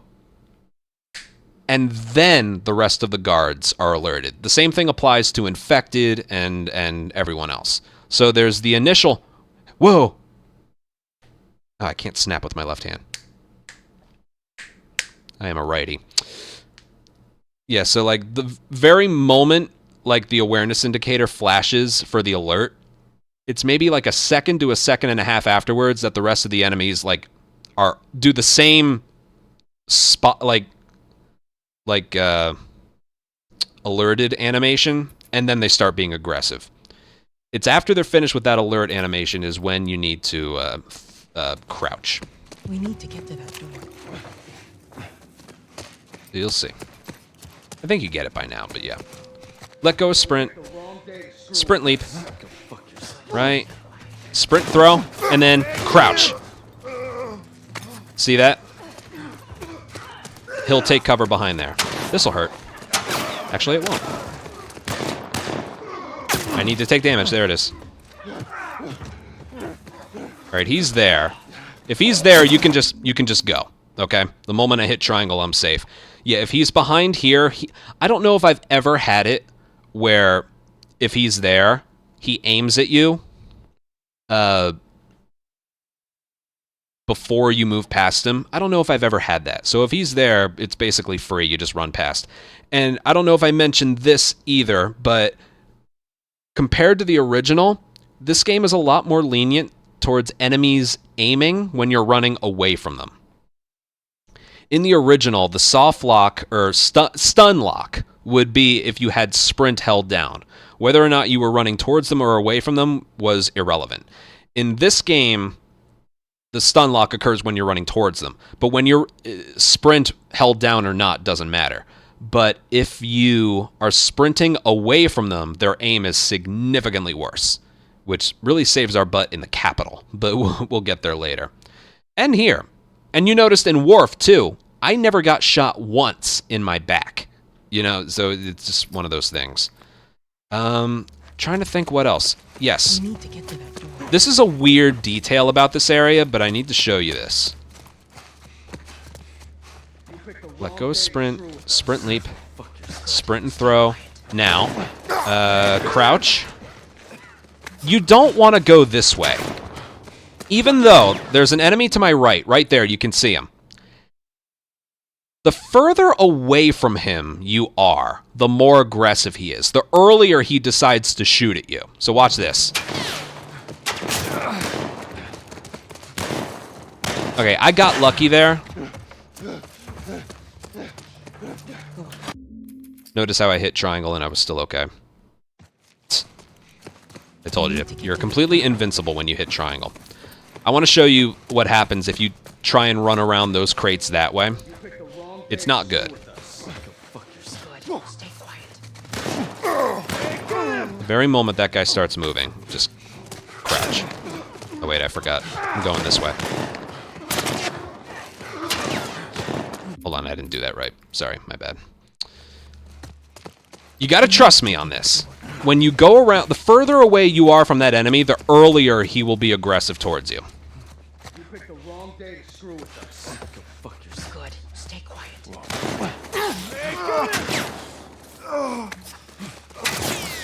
No, I'm messing it up. Well, we can just look at him. He waits until he's like right next to me before he starts shooting me. When you get close to him, he'll put his gun away and go for melee.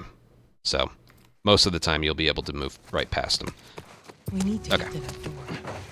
Yeah, when you hug the right side when you turn that corner, he waits a lot longer before he starts shooting at you. He may be closer to you, but he decides to shoot later.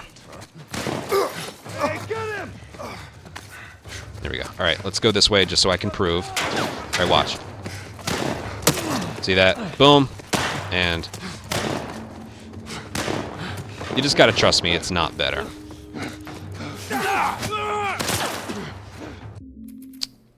In that instance, I would... Yeah. And that's really all I can mention. Let me pretend that this is the stairs right here and I'm running towards it. To avoid getting clipped, because as you can see, again, let's pretend like those... Right up there is right here.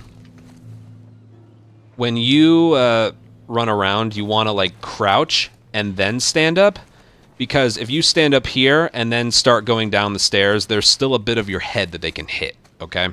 So when you get right here, you want to crouch and then stand up. By the time you stand up, you're concealed. So there's that ramp there that allows that. Okay. We need to get to that door. Wasn't able to show off. Well, I think you noticed. The guy to my right starts shooting at me earlier. So you just don't want that to happen. Good. Stay quiet. So you want to go this way. I got shot already. So right here. Crouch, stand up, then sprint. And if he's right there, remember what I mentioned earlier. If he's in the middle, throw the bottle and run backwards. Otherwise... Well, you're sprinting directly at him, and you know I showed you earlier what happens when that happens. So if he's right here, throw the bottle and instantly sprint backwards, okay? There's a better chance that he'll miss his first shot. We need to get to that door. That's pretty much it. I can't really think of anything else. Let go, sprint. Sprint, leap. Good. Stay quiet. Sprint, throw. Crouch. Pick up the bottle, and go. And go this way, because it's more likely... Okay. Crouch. Stand up. Sprint. And go. And... You know, I'm going to enter here with 2 bullets. So I'm going to do this one more time, but I'm going to kill him. We need to get to that door. Sometimes that guy will aim very, very early. And you have to, you have to bottle him. Good. Stay quiet. Crouch. Boom. He's got to take damage at some point. All right, there's the damage. Crouch. Go. You know, just for... There we go. I wouldn't recommend doing that during your actual attempt. But if he is by the door and he aims early, you have to bottle him. And if you bottle him, you may as well just kick or punch kick for the kill and then pick up the bullet he drops. Trust me, you need at least 2 pistol bullets for like the middle of Financial District. And even though there's a chance you can get ammo in other parts of the run, oh man, in my latest remake grind, I had a lot of instances where I didn't get a single bullet dropped from here until we got to Financial. Even though there are actually a lot of instances where you can get ammo dropped. So just one of those things. Maybe it might be because he almost always... There's some instances he doesn't, but I notice every time I kill that last enemy, he drops a bullet. So I recommend it. Not if it's out of your way, okay? If he's by the door, I recommend it. If he's in the middle, like at the bottom of the stairs, and you have to bottle... If you have to bottle him out of your way, you may as well just kill him and get the bullet, okay? Is it faster? No, but it makes Financial District a lot easier. Okay. Now for fake healing. This way. I'll make a save file when... Alright, transition to a non-encounter. There's no checkpoint here, just... Okay. So, this is as fast as we can move here. Yeah, this is as fast as we can move here. We can't even crouch. So what we're going to do is heal. And as you can see, it's faster. Problem is... The place is right up ahead. You, Attention. Curfew is now in full effect. You want to make sure... outside without proper authorization will be arrested and prosecuted. You want to make sure, right when he raises his right forearm, that's when you stop. Because you don't want to accidentally heal. That's horrible. That's horrible. So yeah, just like this. You okay? I'm running on fumes. Also, don't let go and hit... Hold on. Don't let go of R1 and then... See that right there? Right there. Even though I did... You saw me. I let go of R1, but then I held it back down really quickly. There wasn't enough of time in between for the game to recognize that I stopped healing. Okay?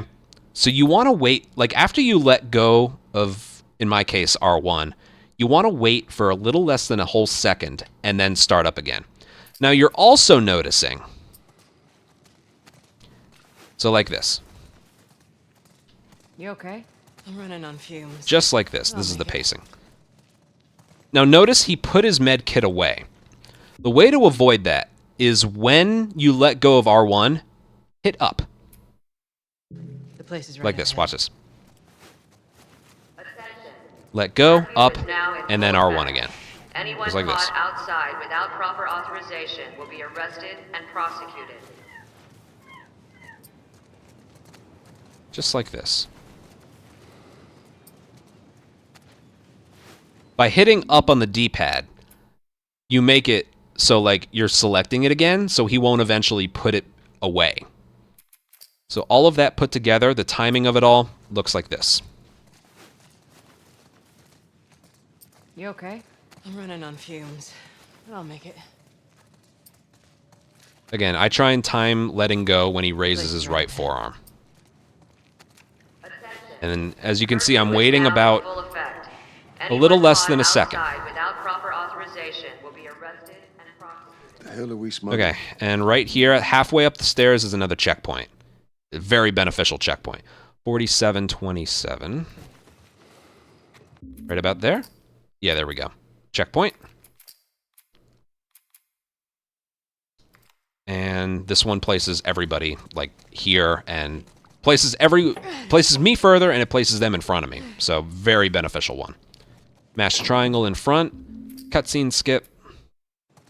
There's not much more. There's doing here what you're supposed to do, and then we have to do the fake healing in the next part as well. Because when we're conversing with Ellie after we climb up into the building, the game also disables your ability to run and crouch walk. If we could crouch walk, we wouldn't have to do this.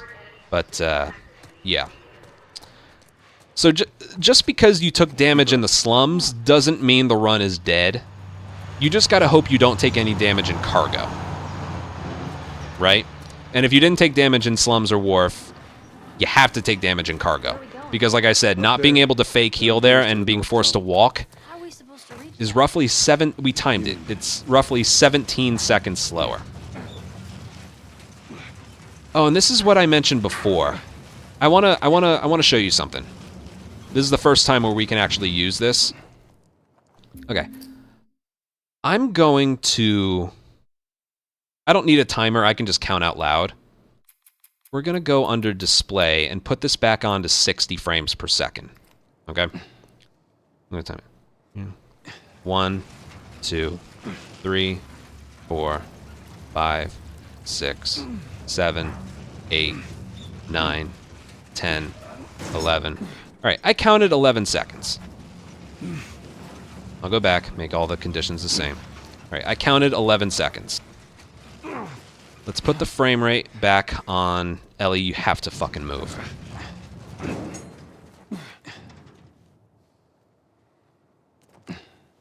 Let's put the frame rate back on unlocked, so now it's higher frame rates, and let's count. 1, 2, 3, 4, 5, 6, 7, 8, 9, 10. It took 11 seconds before. It took like 10 seconds there. I don't know if you can tell, but it just... It's moving faster, okay? The higher the frame rate is, the faster the dumpster moves.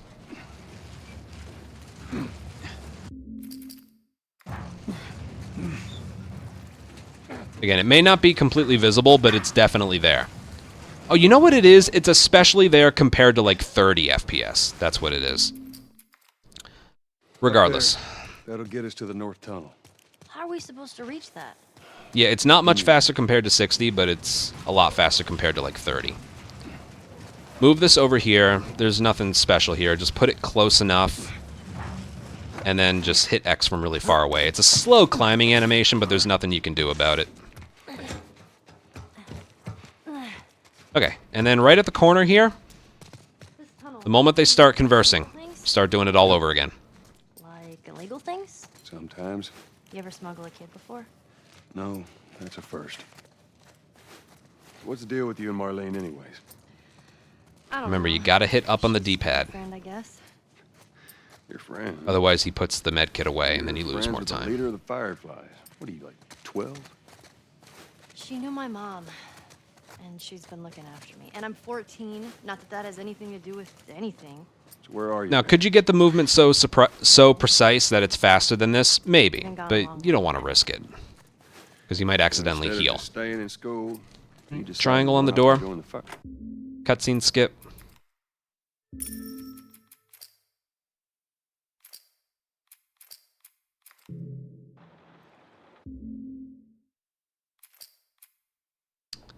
And that is where we are going to stop for this video.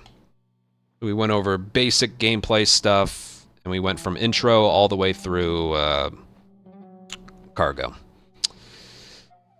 Yeah. My God, 3 hours and 15 minutes. It's gonna be a long tutorial. Whatever, we got a lot of the explaining of the other stuff out of the way. But yeah. If there's one thing, again, I mentioned pretty early on, the hardest thing about explaining this as a speedrun is, in the original, there was pretty much one way and one way only to do all the encounters. In the remake, you can approach it in so many different ways. There's so many different things that work. And not just work, but like, you have to do because of this, because of that, and yeah, maybe you want an extra bullet, so you use one less in one area, or just other stuff like that. So, I think that's why it took so long. Whatever, one video's out of the way. We got another 8 parts. I said I would make one extra part talking about the differences between console and PC. But whatever, this part's out of the way. Look forward to the next one where we'll be going from outside through to Capital. But yeah. Take care. I will see you guys in the next video. Bye.